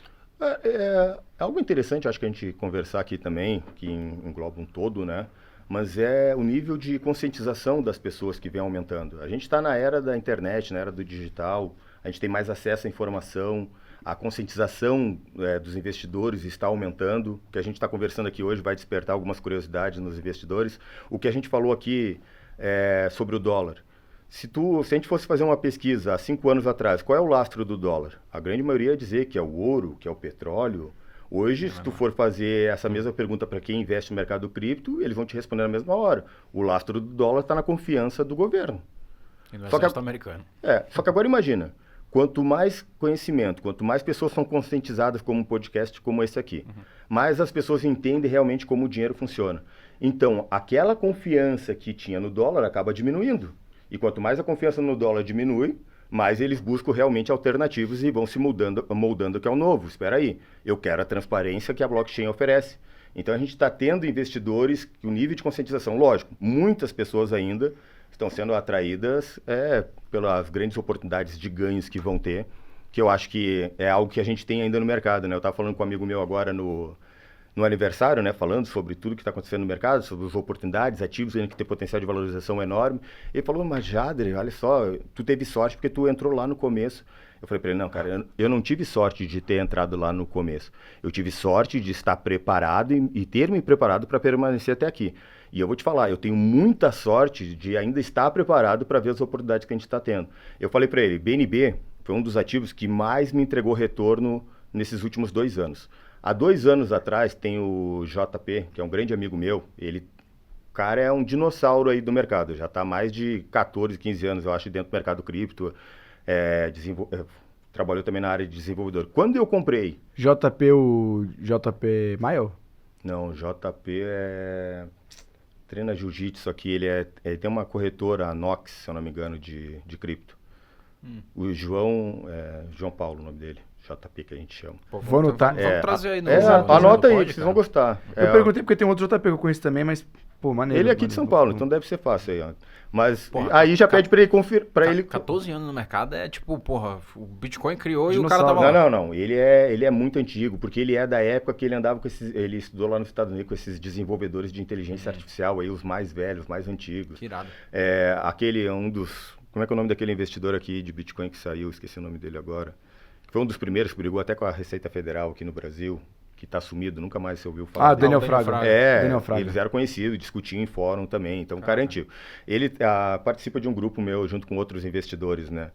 E na época eu falei para ele, cara, compra BNB. Aí eu coloquei 10 milhões em BNB, tá? 10 milhões, ele pegou e falou, pode perguntar para ele quando ele vir aqui. Ele falou, cara, até louco, Jader. 10 milhões em BNB, o que tu tá vendo nesse ativo aí? Eu falei para ele, olha só. A gente está falando da maior corretora de criptomoedas do mundo, tá? E é legal para o pessoal que está do outro lado de casa entender, não investir em ativos somente por narrativa. Cara, narrativa que tem as mais lindas. Mas qual é a utilidade real do ativo? E aí, quando tu olha para o ecossistema de BNB, a gente tem vários fatores que, para o longo prazo, mostram que ele vai valorizar mais. Primeiro, a gente tem a maior corretora de criptomoedas do mundo, a maior adoção de investidores, se a gente for pensar, a grande maioria dos investidores vão procurar a plataforma. Se tu tem BNB, tu tem desconto nas taxas, tá? Se tu tem BNB bloqueado dentro da corretora, tu recebe recompensa dos ativos que vão listar novos dentro da Binance. Quem é desenvolvedor e está criando um projeto pode falar mal da corretora que for, mas ele quer o projeto dele dentro da Binance porque tem a maior liquidez. Quando a gente fala de Ethereum, pode falar mal do Ethereum. Esquece, aonde está a maior liquidez? 70% de todos os SDT em circulação estão dentro da rede da Ethereum. Eu falei para ele, os desenvolvedores querem porque é a corretora que tem o maior número de usuários tem a maior liquidez. Não importa. Vão buscar lá. Aí, se tem BNB, ganha desconto nas taxas. Se tem BNB bloqueado, ganha recompensa em todos os ativos que vão listar lá dentro. Imagina, eu falei para ele na época, imagina que a gente tivesse a oportunidade de investir na B3 há 100 anos atrás. Tu pudesse comprar ações da B3 e todas as empresas que fossem listar na B3, tu ganhasse uma porcentagem delas sem ter que gastar nenhum centavo. Isso não é maravilhoso? Isso está acontecendo agora com a gente, né? Lógico, eu estou no mercado do BNB mesmo, a primeira oportunidade foi lá para 2017, 2018, eu quando comecei a participar dos primeiros stake ali, tinha em média 100 a 300 usuários, não era ninguém, eu ganhei muito dinheiro dessa forma. Dito e feito, começaram a liberar as launching pad, começou a gerar retorno para os investidores, mais gente comprando BNB, mais gente bloqueando BNB. E por outro ponto, a gente tem o quê? A queima de tokens. O mecanismo de BNB funciona da mesma forma que o de Ethereum agora. Por isso que eu digo, quando o Ethereum começar a tracionar com tokenização e DeFi, mais Ethereum vai ser queimado. BNB, quanto mais utilidade tem a rede dela, mais BNB queima. Ou seja, se a gente for pegar o que tinha de BNB lá em 2021 e for olhar agora, ela estava lá em média com 160 milhões de BNB em circulação, agora com uma média de 140 milhões, 139 milhões de BNB. ela vem queimando, quanto mais a utilidade, mais uma média ali de 2 milhões de BNB a cada trimestre. A cada trimestre é anunciado a queima. Agora, me diga, me responde aí, você que está aqui, o pessoal que está em casa. Vocês preferem comprar um ativo que queima 2 a 3 milhões de tokens a cada trimestre ou um ativo que inflaciona, em média, aí, 5 milhões de tokens? É isso que acontece com a grande maioria dos protocolos. Quando a gente olha para DOT é um dos ativos que está toda hora criando. E vai ver se tem alguém usando o DOT, né? Não tem. Ethereum está todo mundo usando. Então, acho que vale a pena cruzar tudo isso. Qual é a inflação do token, qual é a utilidade real do token, qual o benefício que eu tenho em ter esse token na carteira. Esse risco-retorno, vale a pena eu ter? Acho que é uma métrica boa. E principalmente os investidores que estão em casa, é algo que eu me pergunto muito, né? Quando eu vou colocar o dinheiro do leite, esse ativo, será que ele vai permanecer daqui a 5, 6 anos e ele vai estar no mercado? Cara, tu acha? E assim, eu acredito nisso. Eu acho que faz sentido isso. Tu acha que o Ethereum tende a se tornar maior do que o Bitcoin algum dia? Isso aí acho que é uma reflexão legal para a gente refletir sobre o ouro versus o dólar versus o petróleo. O mundo precisa hoje mais de ouro ou de petróleo? De ouro ou de dólar? Dólar é a moeda global, todo mundo utiliza. Lógico que o dólar tem o seu valor, né, a sua garantia, é seguro. Mas hoje eu vejo o Bitcoin como o ativo mais seguro do mundo, que vai passar gerações. Nós vamos morrer, nossos filhos vão morrer e o Bitcoin vai continuar valorizando. Mas quando a gente fala em utilidade, Ethereum tem uma utilidade muito maior. Então eu vejo que é um protocolo que pode vir a querer brigar muito com o Bitcoin no futuro, devido à utilidade que é muito maior que o próprio Bitcoin. Cara, eu acho que pra mim, tu falou tudo aí, né? Porque no Bitcoin tem gente que tá tentando tornar ele mais programável. Só que aí entra nessa questão, né? O Bitcoin ele não foi feito para ficar sendo modificado. O Bitcoin foi feito para ser quase assim uns 10 mandamentos, né? Uma tábua que tá ali e não é para mudar, ele é sagrado, só que isso também cria fragilidades, né? Tá aí computação quântica e tal, tem toda uma discussão sobre isso. E quando a gente fala, por exemplo, de tokenização, né? Se tu tem um computador, ele é mundial, todo mundo consegue acessar o mesmo padrão, você vai ter muita transação rodando ali dentro, o negócio vai ganhar de valor. É essa a tese. E aí eu te pergunto, tu é um cara que, ganhou dinheiro em cripto, né? Posso dizer que tu fez tua vida em cripto, e aí tu começou a diversificar, né? Foi sobrando dinheiro, vou construir outros empreendimentos. Surgiu a JKX, que é uma incorporadora. Isso.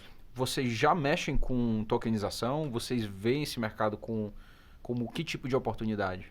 Então, a gente não explora ainda a área de tokenização. Isso é real, cara, ou é só hype?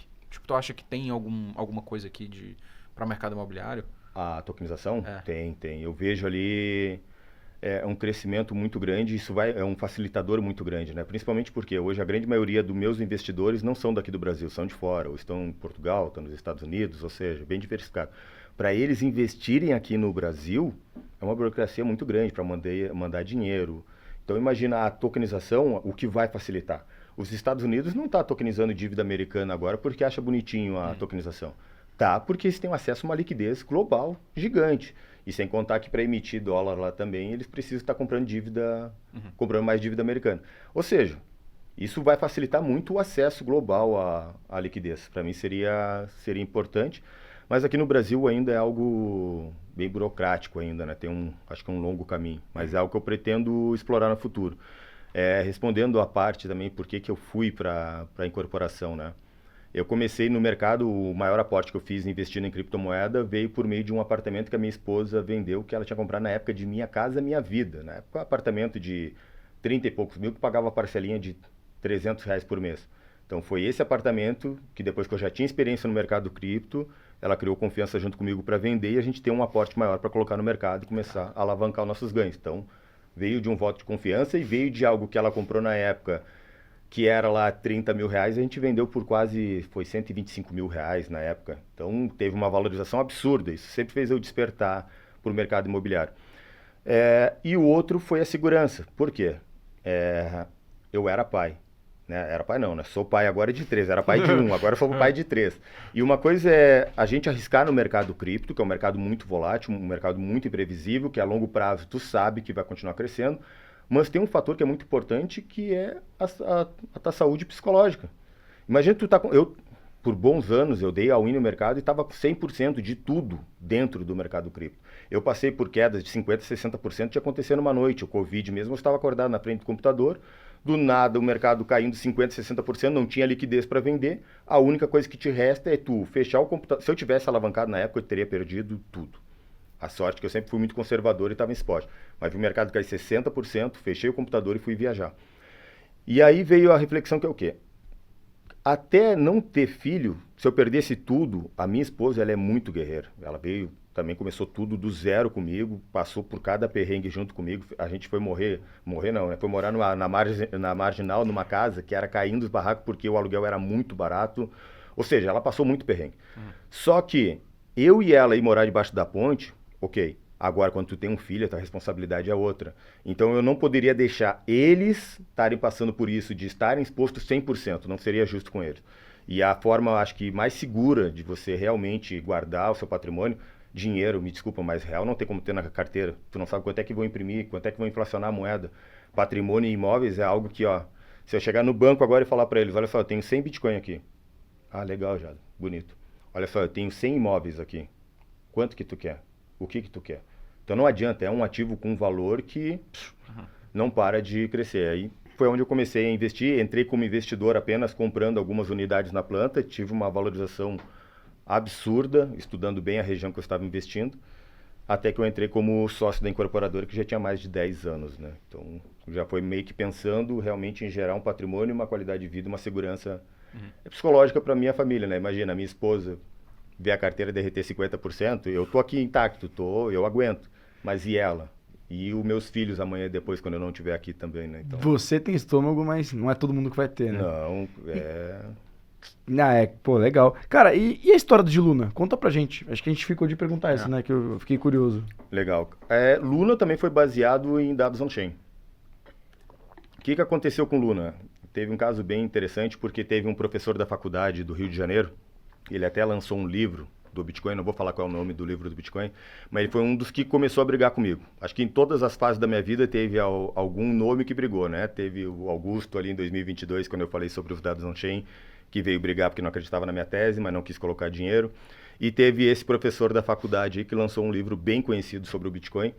E aí tinha uma publicação que eu estava alertando toda a comunidade cripto sobre Luna, porque Luna tinha começado a inflacionar o seu token. Na época tinha em média ali 90, 100 milhões de tokens, do nada soltou para 110 milhões de tokens, 120, 130, 140, 150, e eu comecei a alertar para o pessoal vender tudo que tinha de Luna e vender o token deles, que era pareado no protocolo de Luna.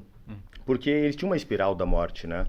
Eles tinham uma garantia que o dólar deles era pareado a, vamos supor, se Luna na época estava 100 dólares Luna, mas estava $1. Então, o PEG ali do dólar ia se manter sempre 1. Se caísse, ele ia corrigir para poder trocar um token, um USDT de Luna, por para a quantidade do token de Luna, né?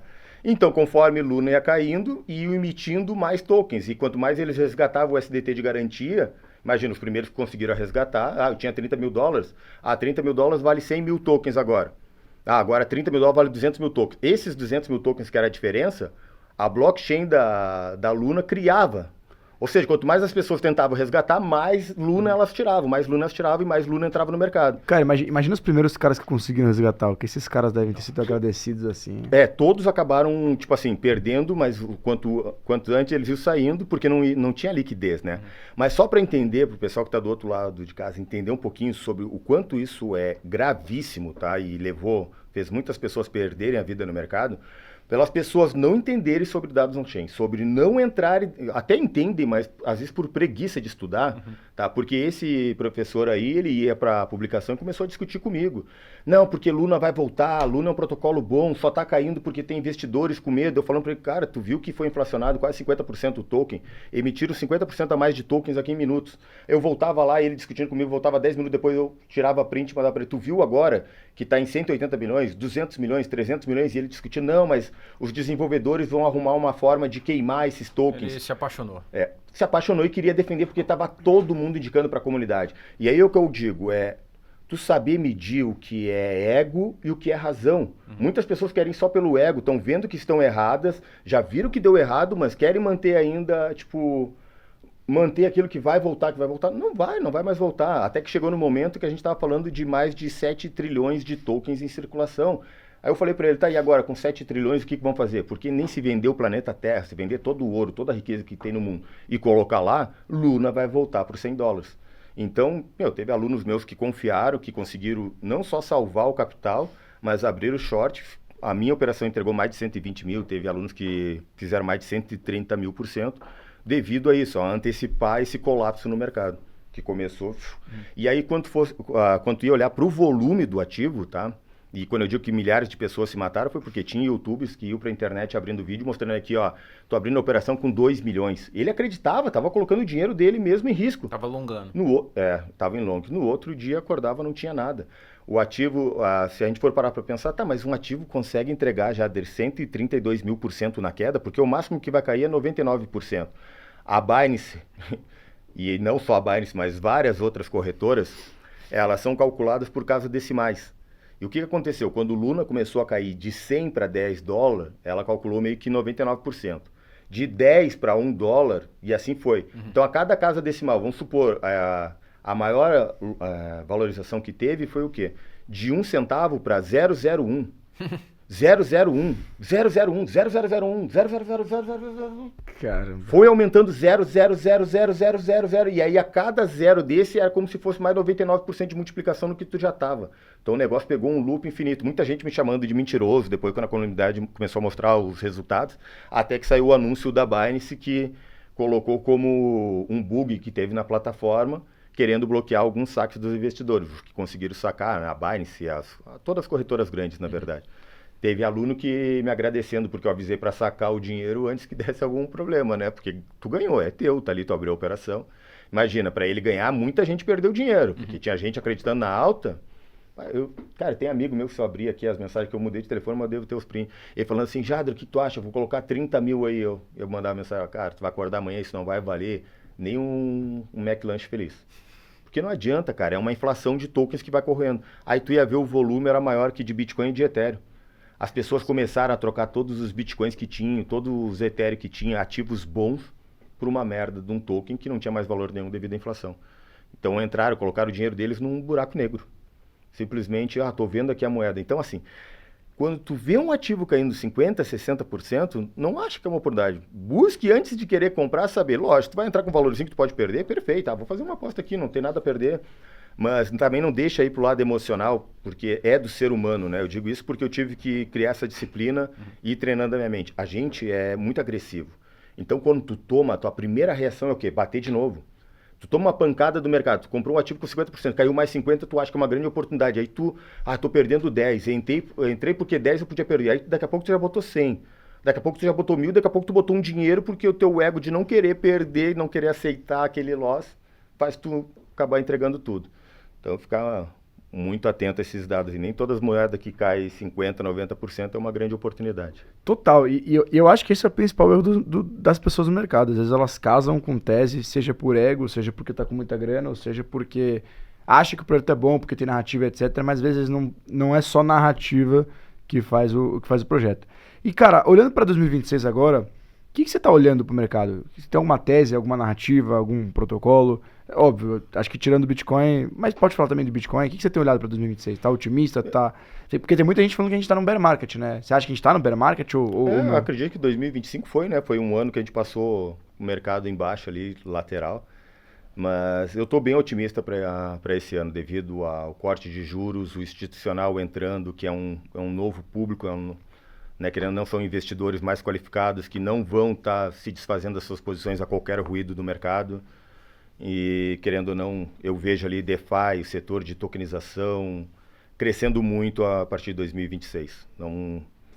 Eu não consigo olhar para a nova economia, para o novo mercado financeiro, sem a gente falar de Web3, sem a gente falar de tokenização. Acho que o pessoal ainda está falando muito sobre criptomoedas, mas quando a gente fala sobre um novo ecossistema, quando fala de Web3, é uma adoção global. Se a gente pegar a fala do presidente da BlackRock, ele fala nos próximos 10 anos, 100% dos ativos vão ser tokenizados. As pessoas vão ser um token, vão ser um contrato dentro de uma blockchain. A tua identidade vai ser um contrato dentro da blockchain. Tua carteira de motorista vai ser um contrato. O teu diploma na faculdade vai ser um contrato. Os medicamentos que tu está usando vão ser tokenizados. Ele está falando de, em 10 anos, tokenizar 100%. E o porquê disso, né? Eu acho que é importante a galera saber disso. No tempo em que você consegue fabricar o vídeo de qualquer coisa, no tempo em que você consegue falsificar a voz de qualquer coisa, aplicar o golpe numa pessoa com ferramentas de IA gratuitas, você precisa de uma base que é a fonte da verdade. O blockchain é a única tecnologia hoje em dia que a gente conhece que dá para fazer isso, porque ela é distribuída, né? Só para complementar o teu ponto. Não, muito bom. É legal quando a gente começa, porque vai liberando outros insights para a gente poder discutir, né? Mas a gente pode ver isso daí agora em relação a esse sistema que tem aqui no Brasil para verificação. Como é que é o nome que eu passo? É o Gov? GovBR? GovBR. Quem está aí do outro lado de casa, comenta aqui embaixo aqui. Já tentaram fazer a verificação, assinatura de algum documento pelo Gov? Eu já. Toda vez eu sofro, cara. Cara, Sério. é um problema. Eu tenho que fazer trava. senha da trava. Pra mim é um caos do caramba. É um caos. Mas tu já viu o número de falsificações que tem lá dentro? O dono não consegue, sempre dá algum problema na verificação. Mas o que mais tem é compra e venda de carro, principalmente aqui em São Paulo, tem um problema muito grande. Eles conseguem falsificar, entrar no teu documento, fazer a assinatura tudo ali pelo Gov, de compra e venda. Tanto que o Detran já não está mais aceitando a assinatura do Gov por muita falsificação. Ou seja, a blockchain vai trazer uma segurança muito maior para isso, né? Então, o Gov está aí para mostrar que o governo tentou e o Gov está sendo... Lá em Santa Catarina já não aceitam mais a assinatura pelo Gov. Tu tem que assinar diretamente no cartório. Tentaram, né, simplificar ali, ser tipo um Pix, né, a tecnologia, mas não está dando certo. Para tipos de documento, eles estão falsificando muito. Caramba, não fazia ideia. A blockchain vai revolucionar muitas coisas, mas infelizmente ainda... Acho que está distante, porque tem muita burocracia, regulação para ser aprovada, mas pelo menos cada vez mais casos de uso estão sendo falados, comentados, criados, então... Acho que quem vai ditar essa regra é os Estados Unidos, no fim, né? Provavelmente. Eles que estão na frente, né, querem liderar. Então, mais uma vez, voltando ali, quando a gente estava falando do pessoal que disse que eu tive sorte, que a gente teve sorte de ter começado muito cedo no mercado, o mercado nem começou ainda. Eu acho que todos esses anos que a gente teve foi só de validação. Quando a gente olha, a gente está falando de um Bitcoin um único ativo. Quando a gente olha ao redor, ele é simplesmente uma bolinha. Tudo que a gente está vendo aqui vai ser tokenizado. Então, a maior onda de adoção que está por vir é a partir de agora. A gente está ainda... Eu diria que é a maior oportunidade que a gente tem. E falo isso muito para os meus amigos. Olha só, a decisão de não investir no mercado, né? Porque tem muita gente que fala, vale o risco de investir. Eu acho que é mais arriscado é você não investir no mercado. Porque os nossos filhos não vão ter a oportunidade que a gente está tendo agora. A gente não está tomando a decisão por nós, a gente está tomando a decisão pelos nossos filhos. Imagina que a gente está numa era revolucionária. Qual é a próxima revolução, grande revolução tecnológica que a gente pode esperar? Cara, a gente está vivendo a era da inteligência artificial, a era da blockchain. O que vem depois disso? São as máquinas dominando o mundo, mas Singularidade. assim... se a gente for falar de uma grande... Se a gente for pegar assim, ó, como é que os últimos bilionários nasceram? O Elon Musk, pega lá o pessoal da Meta, do Facebook, os caras vieram de dentro de... Muitas vezes da garagem, que estavam trabalhando uns nerdzinhos. Mas eles viram a transição ali da internet, a nova era. Agora, a gente está passando pela era da inteligência artificial e da tokenização da Web3. Depois disso, eu não consigo ver algo tão grande que venha a acontecer no mundo. Eu acho que a Web3 ali, a parte de tokenização, junto com a inteligência artificial, vai dar lógico, tem a computação quântica. Aí a gente está falando de um salto quântico. Vai demorar muito pra gente sair dessa transição de IA, cripto, Web3 pra alguma coisa do futuro, né? A gente não imaginaria que ia chegar cripto, você pegar dos anos 2000, ninguém sabe, não dava pra falar disso, então... Sim. Eu acho que essas coisas... Mas eu gosto dessa tese. Essas coisas se consolidando, elas são meio que o degrau pra gente... talvez começasse uma sociedade interplanetária. É meio viagem esse papo. Mas é o que o viajado do Elon Musk pensa. Pode ser, cara. Por isso que ele tá fazendo robô. Será que daqui a 50 anos isso vai ser um papo normal? A gente não sabe, pode ser que seja mesmo. Cara, eu gostei muito do que tu falou agora. Os meus filhos não vão ter... Talvez vocês vão ter, né? Porque, pô, vai gozar de possibilidades que você vai prover pra eles. Mas sobre essa nova geração, né? Tem um texto muito legal que eu li no Twitter, que é de um cara... que ele top 10 competidores da competição Numerai. Para quem não sabe, Numerai é uma competição específica de cripto que é só analistas quantitativos que mexem nesse negócio. que vai aplicar modelo de machine learning e tal para competir. É altamente qualificado. E ele também é um grande pensador, assim, de, teses, né? Grandes teses. E aí, eu vou pedir licença aqui para, explicar um pouco da tese dele e jogar de volta a bola para ti, porque eu achei sensacional isso aí que você falou e casa bem com o que eu queria falar. Esse autor ele propôs que o grande tema socioeconômico das próximas décadas será chamado de long degeneracy, que é o quê? É esse fenômeno, né, do cassino, o cara quer investir meme coin, o cara quer o lucro rápido, um processo lento de degradação das percepções de mobilidade social, né? Enquanto que os baby boomers, ou seja, meus pais, teus pais, concentram 50% da riqueza nacional, isso aqui é especificamente dos Estados Unidos, mas a gente consegue ver algo parecido aqui no Brasil, 20% da população, eles são 20% da população, os millennials, galera jovem, detêm algo próximo de 10% da riqueza, apesar de terem um peso populacional semelhante. Ao mesmo tempo, salários cresceram cerca de 8%, enquanto os custos de moradia dobraram, e o peso do endividamento lá dos americanos, pelo menos, aumentou mais de 30%. E o autor ele fala justamente disso, que diante dessa mudança, né, sobre essa restrição dessas possibilidades, a alternativa que essa jovenzada tá vendo é o quê? Cara, qualquer chance que eu tenho para bombar rápido é matematicamente e psicologicamente superior do que eu tentar fazer aquele trajeto tradicional, né? Vou me formar na faculdade, vou ser um médico, um engenheiro. E isso casa também com esses outros temas que a gente está falando. Bicho, IA já está comendo emprego. Eu faço uma miséria de coisa com IA que agora eu não preciso contratar mais um programador. E além disso, eu olho pro Instagram todo dia e tem alguém postando algo que é melhor, maior do que o teu, né? Então você tá sempre condicionado a estar insatisfeito. Tu acha que isso faz sentido? E o que tu aconselharia os teus filhos se tu falasse, meu filho, eu não vou lhe dar nada? O que tu falaria pro moleque? Pra ele crescer e ser bem sucedido e arcar com esse novo mundo que a gente tá vivendo? Eu tenho... A minha filha agora, a mais velha, que tem 7 anos, né? Foi a primeira, tá indo para fazer 8 já. Ela mesma eu já comecei a levar para eventos beneficentes, mudando aqui um pouco o tema, mas para ela começar a ter visões de outras realidades que acontecem, né? De outras realidades de outras crianças. Levo ela muito para o esporte também, para ela ter disciplina em relação a, principalmente esportes individuais, né? Não nada contra esportes coletivos, mas a gente vive num mundo que se tu depender do coletivo para te construir algo, desculpe, tu não vai construir. Até voltando aqui, né, eu quando me apaixonei pelo mercado cripto foi porque eu estou ligado a um mercado que tem uma liquidez global, que depende somente do Jader, com demanda global no mundo todo. Se eu dependesse de outras pessoas para ter construído algo, eu teria quebrado. Quando a gente fala de suplementação, gosto de trazer esse exemplo, quando comecei no suplemento fui um dos maiores vendedores aqui no Brasil, porém faltava o quê? Começava a faltar produto quando a demanda era muito grande, dependia do frete para entregar o produto, o frete no Brasil era uma porcaria, dependia de outros vendedores para estar vendendo que não queriam vender na mesma frequência que eu estava vendendo, ou seja, estava dependendo de várias outras pessoas para o meu sucesso. Então gosto de levar ela também para essa parte aí de esporte, para ela desenvolver isso, entender que ela pode treinar sozinha, pegar o kart dela, ficar treinando sozinha, mas tentar fazer tudo o máximo que ela possa sem depender de outras pessoas. Quando a gente fala do mercado de apostas e tudo mais, como tu falou aí, acho que o Elon Musk ele disse que tudo que eles vêm construindo com inteligência artificial é levar o ser humano para um lugar que ele não vai precisar de mais nada, não vai precisar trabalhar, não vai precisar plantar, ou seja, os robôs vão fazer tudo por nós, a gente só vai ter o trabalho de comer.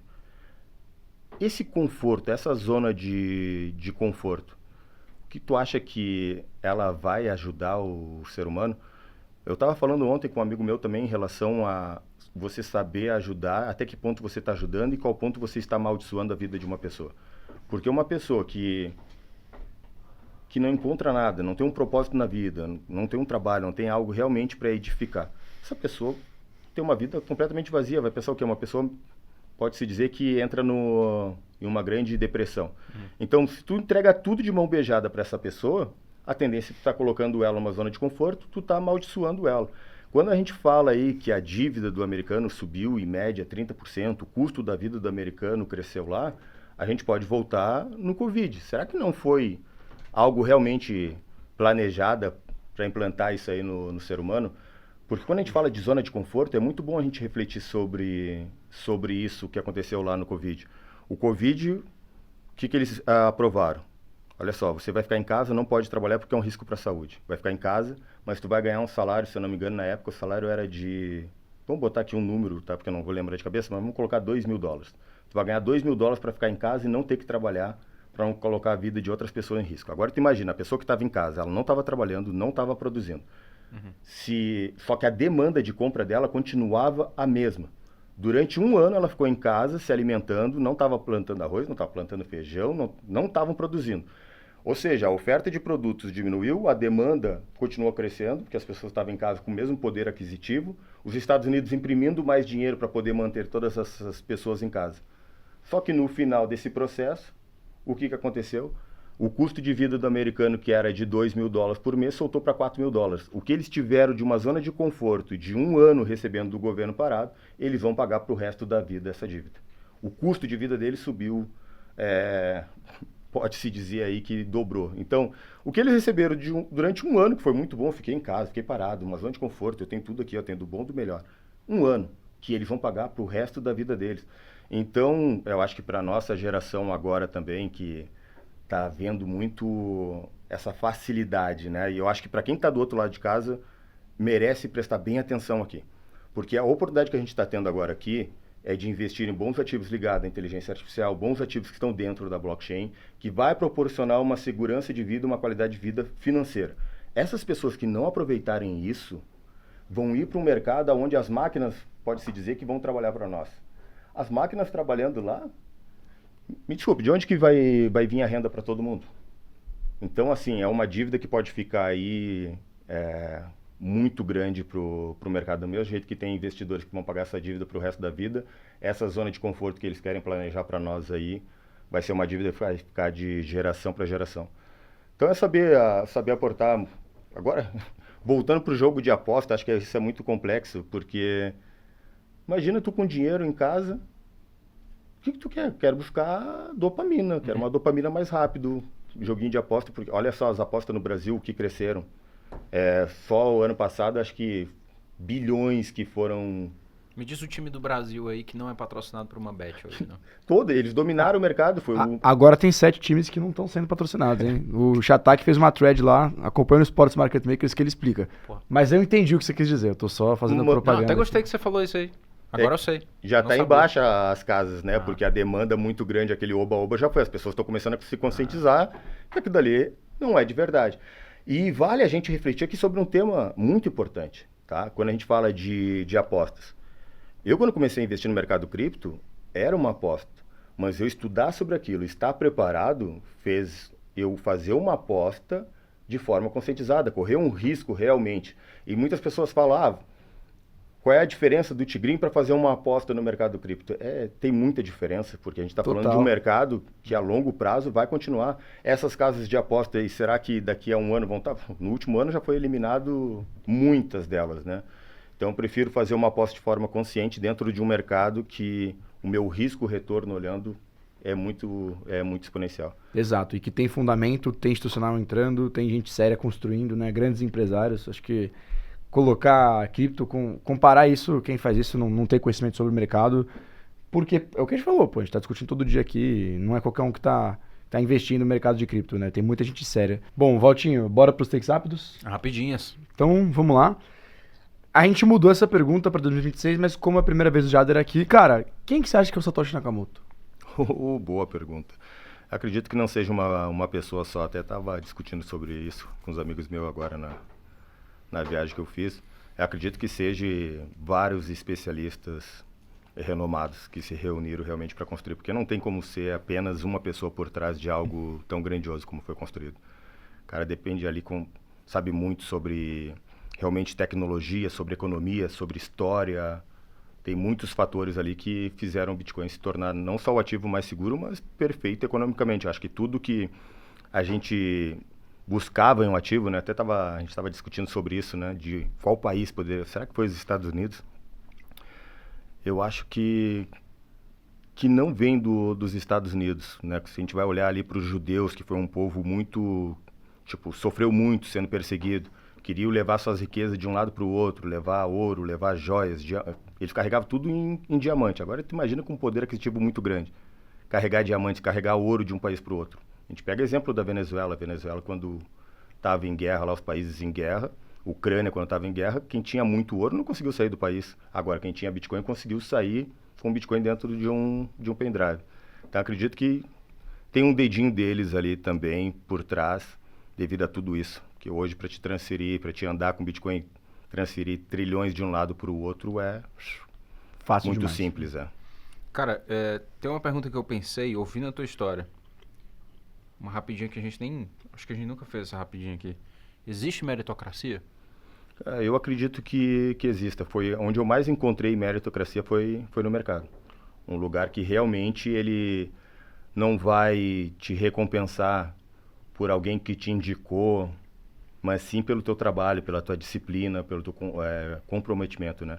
E eu acredito que o mercado ele é o de maior meritocracia mesmo, porque ele não vai olhar para ti assim, tu errou no mercado agora, tu foi ganancioso, mas eu vou passar a mão por cima de ti. Não, se tu errar, ele vai te atropelar igual. Se tu realmente, digamos assim, tu pode ter um mestre, uma pessoa que vai te auxiliar, pode ter um mentor que vai te ajudar, mas boa parte desses mentores, eles têm o lado psicológico deles, o lado emocional, que muitas vezes vai te passar a mão por cima, como tu vai passar a mão por cima de um filho, eu que sou pai. E às vezes o que tu tá fazendo, tu acaba até prejudicando o teu filho, às vezes evitando correr risco. Já o mercado não. O mercado, além de ser ser realmente meritocrático, ele não passa a mão por cima, então ele acaba se tornando o teu maior mentor. Se tu errar, ele vai te punir. Se tu acertar, ele vai te recompensar. Então, acredito sim que o mercado, pelo menos para mim, cheguei até aqui por meritocracia. Vi muitos que começaram junto comigo, não quiseram pagar o mesmo preço de estudar, de analisar, quiseram ficar somente em análise gráfica, perfeito. Tiveram resultado, poderiam ter resultado muito maior, teve outros que já quiseram ir para análise fundamentalista também, então está se aperfeiçoando, está estudando, tu ser humilde também para aprender com outros é algo muito importante. A meritocracia acaba vindo. Não encontro nenhum outro mercado realmente que tenha esse nível de meritocracia. Irado. Cara, eu quero ouvir de vocês. Vocês acreditam que o mercado tem meritocracia ou não? Eu acredito. 100%. Eu acho que você não escolhe aonde você vai spawnar, para usar a terminologia de jogo. Você não escolhe onde você vai nascer, você não escolhe a sua raça, você simplesmente cai aqui no jogo. Mas se você souber os lugares onde procurar, eu acredito que existe sim meritocracia. Eu cheguei nos lugares, sentei nas mesas que eu nunca sentaria se não fosse pelo mercado. E eu cheguei lá não por indicação, não por ter vindo de um berço rico, de uma família bem-sucedida, de ter amigos no poder. Cheguei nas maiores mesas do mercado, sentei com os maiores investidores do mercado cripto, com os maiores desenvolvedores de inteligência artificial, tive na mesa dos maiores players investidores, sendo quem eu sou, pela minha história que eu construí dentro do mercado. Então acredito que foi na raça. Foi meritocracia, sim. Total. Assim, acho que é óbvio que existem diferenças de oportunidades entre as pessoas, mas você vai fazer o quê? Qual a alternativa? Você vai se lamentar sobre isso e expor o que é um fato. Beleza, existem pessoas com realidades e oportunidades diferentes, mas ou você meio que acorda para a realidade, entende que isso existe e corre atrás, ou você vai sair do lugar, entendeu? Sim. Então, eu acho que sim, que existe meritocracia. Óbvio que existem diferentes níveis, mas eu acredito que existe sim, cara. O que você acha que foi a maior decepção de 2025 e a maior surpresa de 2025? Olha, a maior decepção de 2025... E a maior surpresa? Olha, vamos lá. Essa parte aí, falando com base no todo. Ethereum, para mim, foi a maior decepção. Para quem não consegue analisar todos os dados e o comportamento, por que isso está acontecendo. Muita gente estava esperando que Ethereum fosse romper a máxima histórica. Por quê? Bitcoin rompeu, BNB rompeu, Solana rompeu. Né? Os principais protocolos que estavam ali no top 10 romperam a sua máxima histórica. E Ethereum, que é a top 2 do mundo, ficou estacionada. Pode-se dizer que o mesmo valor. Chegou aí na máxima, mas voltou e entregou toda a máxima. E o principal fator por causa disso foi realmente a ganância. As pessoas tinham tanta certeza que Ethereum ia decolar e eu abrindo mais alavancagem, tomando mais empréstimo com colateral em Ethereum e se alavancando mais em Ethereum. Então essa alavancagem foi que acabou causando isso. Então a maior decepção para mim foi, pode-se dizer que eu acredito que seja Ethereum. E, A maior surpresa... cara, a maior surpresa do mercado... não precisa ser um token, pode ser uma notícia. Ou... Você que manda. O que você acha? Pois é, olha, não lembro não tive nenhuma grande surpresa no mercado assim. Nada que tenha me chamado a atenção, me disperso. Foi um ano bem meh, né, velho? Foi Anúncio da Reserva Estratégica dos Estados Unidos, talvez, ou tipo assim, aprovação do Genius Act. Se a gente for parar para pensar por esse lado, a gente esperava que isso fosse acontecer em algum momento, mas não tão rápido. Parece que veio... Aceleraram tudo, né? Então eu diria que realmente, tipo, essa parte assim dos Estados Unidos já começar a querer olhar para o Bitcoin como reserva de valor era algo que a gente não esperava tão cedo assim para o mercado. Acho que isso surpreendeu. Tipo, se eu te contasse essa notícia, você ia falar, beleza, eu sabia que isso ia acontecer, mas não em 2025, talvez. Que iria acontecer em algum momento na linha de tempo, mas já em 2025 isso ter acontecido realmente foi algo que pegou muita gente de surpresa. Boa. Cara, quem vai ganhar a Copa do Mundo? Olha, cara, eu não acompanho futebol. Mas tem que chutar algum país aqui, porque é ano de Copa. Vamos no Brasil, né? Tem que acreditar no Brasil. Boa. Quem vai parar a Ilha Topura? Aí, olha, eu tô tão alienado no mercado cripto que tu já vem com ilha. Mas me diga aí, quem vai? Pô, cara, não sei. Se tiver alguém, eu acho que é o discípulo lá do Magomedov, que é o Makhachev, né? Agora foi campeão duplo, né? Acho que era meio médio e sei lá onde é que ele tá. Mas enfim, se tiver um cara que dá pra bater o Topura é ele. Mas eu nem sei se bate não, mano. Topura é diferentaço. Eu hoje já tô mais trazendo todas as técnicas e experiências que eu tive do passado para colocar um hiperfoco no mercado cripto. Por quê? Porque eu acredito que esse ano vai ser um ano que vai gerar grandes oportunidades. Isso é legal pro pessoal que está em casa e até para acrescentar com isso, né? Porque a gente acaba ficando meio alienado, né? Eu vivo esse mercado 24 horas por dia, acaba o meu assunto sendo só cripto. Mas por que esse ano é um ano decisivo? Porque estava todo mundo há muitos anos, eu sempre vinha falando sobre isso, cara, não vai ter out-season, não vai ter out-season. Por quê? Cara, é um medo no mercado muito grande, muita gente vai para Bitcoin, depois vai para Ethereum, vai para BNB, vai para Solana, o dinheiro vem meio que...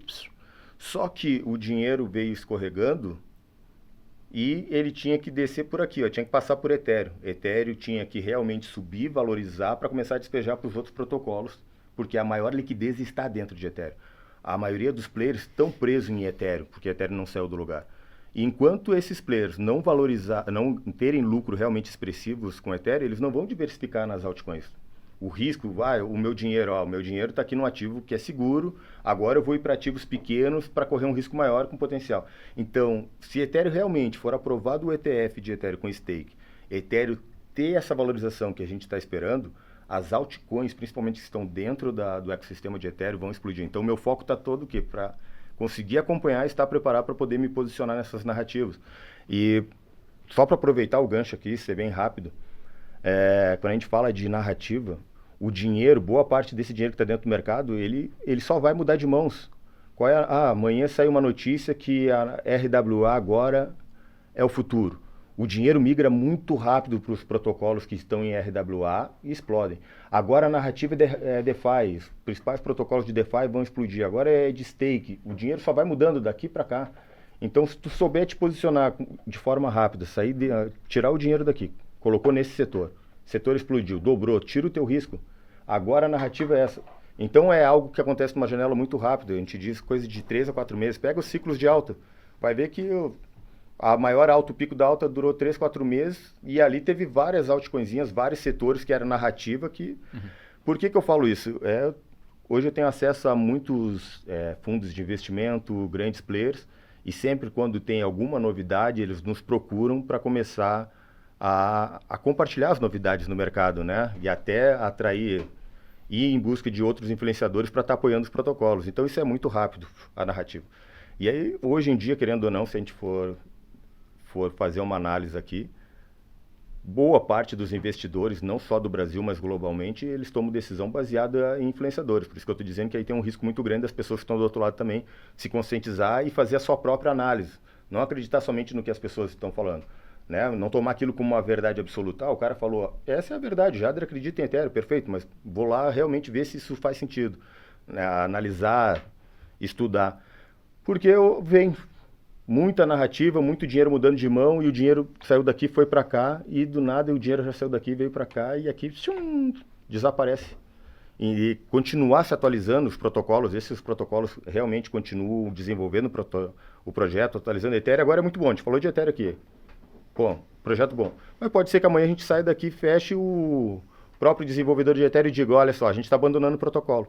Aconteceu agora com a Zcash. Foi mais ou menos isso. Eles... Teve uma confusão da empresa e aí, basicamente, os caras vão formar uma outra empresa que vai continuar desenvolvendo. Mas aí corrigiu o preço. Sim, teve uma queda... Uns 30% aí. Cara, quanto você acha que vai ser o Bitcoin e o Ethereum até o final do ano? O maior preço ou o menor preço desse ano? Então, assim, o meu alvo para Bitcoin era na faixa de até uns 180 mil, que ele ainda não foi. Então, eu acredito que ele consiga ir buscar essa marca de 180 mil. Ethereum, eu acredito que pode acontecer muitas coisas ali que vão nos surpreender, mas o meu alvo ali é a partir de 6 mil e não me surpreenderia, né, falando de oferta e demanda e principalmente de liquidez no mercado. Por isso que a gente tem que analisar os dados, né, para ver como é que estão os contratos abertos. Mas se Ethereum começar a subir, com tanta gente que acredita hoje já na queda, que perdeu a crença pela alta, começar a abrir short, o volume de short pode impulsionar para a gente ver Ethereum aí superar os 8 mil, 10 mil, 12 mil e chegar a 18 mil. O catalisador dessa alta seria realmente o pessimismo dos investidores, começar a acreditar na alta. Se a gente for ver, Ethereum subiu lá... Imagina, as pessoas ficam olhando assim, nossa, subiu uma vez, eu não vendi. Subiu 2 vezes, eu não vendi. Subiu a terceira, agora eu vou vender. Pum! Subiu de novo, vou vender. Aí... Isso pode rolar mesmo. Então tem que ficar de olho nos contratos abertos que a gente vai ter. Se começar a renovar contrato, enquanto estiver renovando contratos, a alta... E se a gente for para pensar, é uma liquidação em cascata que às vezes dura 4, 5, uma semana. Então isso pode ser um movimento muito rápido. Tu está bem posicionado e preparado para isso, né? E entra muito o fator psicológico. E tu ter essa conscientização de estar analisando o comportamento do mercado, a gente pode ver aí uma semana acontecer algo que não aconteceu nos últimos 4, 5 anos. Cara, isso é ser irado. Qual que é o seu meme favorito do mundo cripto? Não precisa ser uma meme coin, pode ser um meme mesmo. Um meme? Olha, eu sou um cara que foi muito contra a memes, né? Eu investi só até hoje em 2 protocolos de meme porque tinha uma comunidade muito grande por trás e agregava valor no mercado cripto. Mas hoje, se eu fosse falar de uma única meme coin... não precisa ser uma meme coin, pode ser algum meme do mercado. Então, sei lá, o Powell com a pistolinha legal. Atirando dinheiro. Tipo, não precisa ser uma meme coin. Cara, eu tenho o espírito da quinta série, né? Então, pra mim é o 12K. Todo vídeo, quando o Bitcoin sobe, eu lembro dos 12K. Eu acho que é o maior meme. 12K? Tipo, tinha a gente não falou aí da treta aí, teve... Quando a gente falou aí do Augusto sobre a aposta de 1 milhão, ele ficou conhecido como 12K, né? Mas só que esse meme aí, para vocês terem uma noção, né, o mercado cripto mexe muito com o psicológico.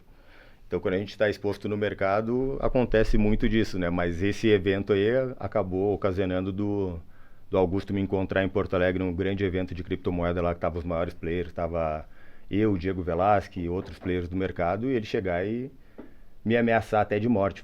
Falou que queria me matar. Imagina, ele estava preparado para me matar simplesmente porque eu desafiei ele para essa aposta aí de 1 milhão, acreditando na alta ou na baixa.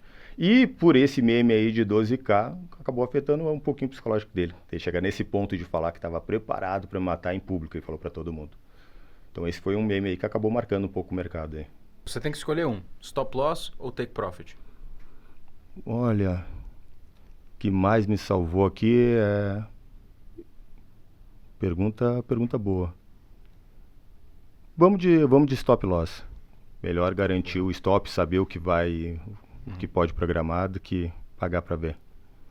Dizia o meu pai, né? Melhor é um covarde vivo que um machão morto no outro dia, né? Perfeito. Muitas vezes do mercado, eu olhava pro mercado e falava assim, cara, vou continuar nessa operação.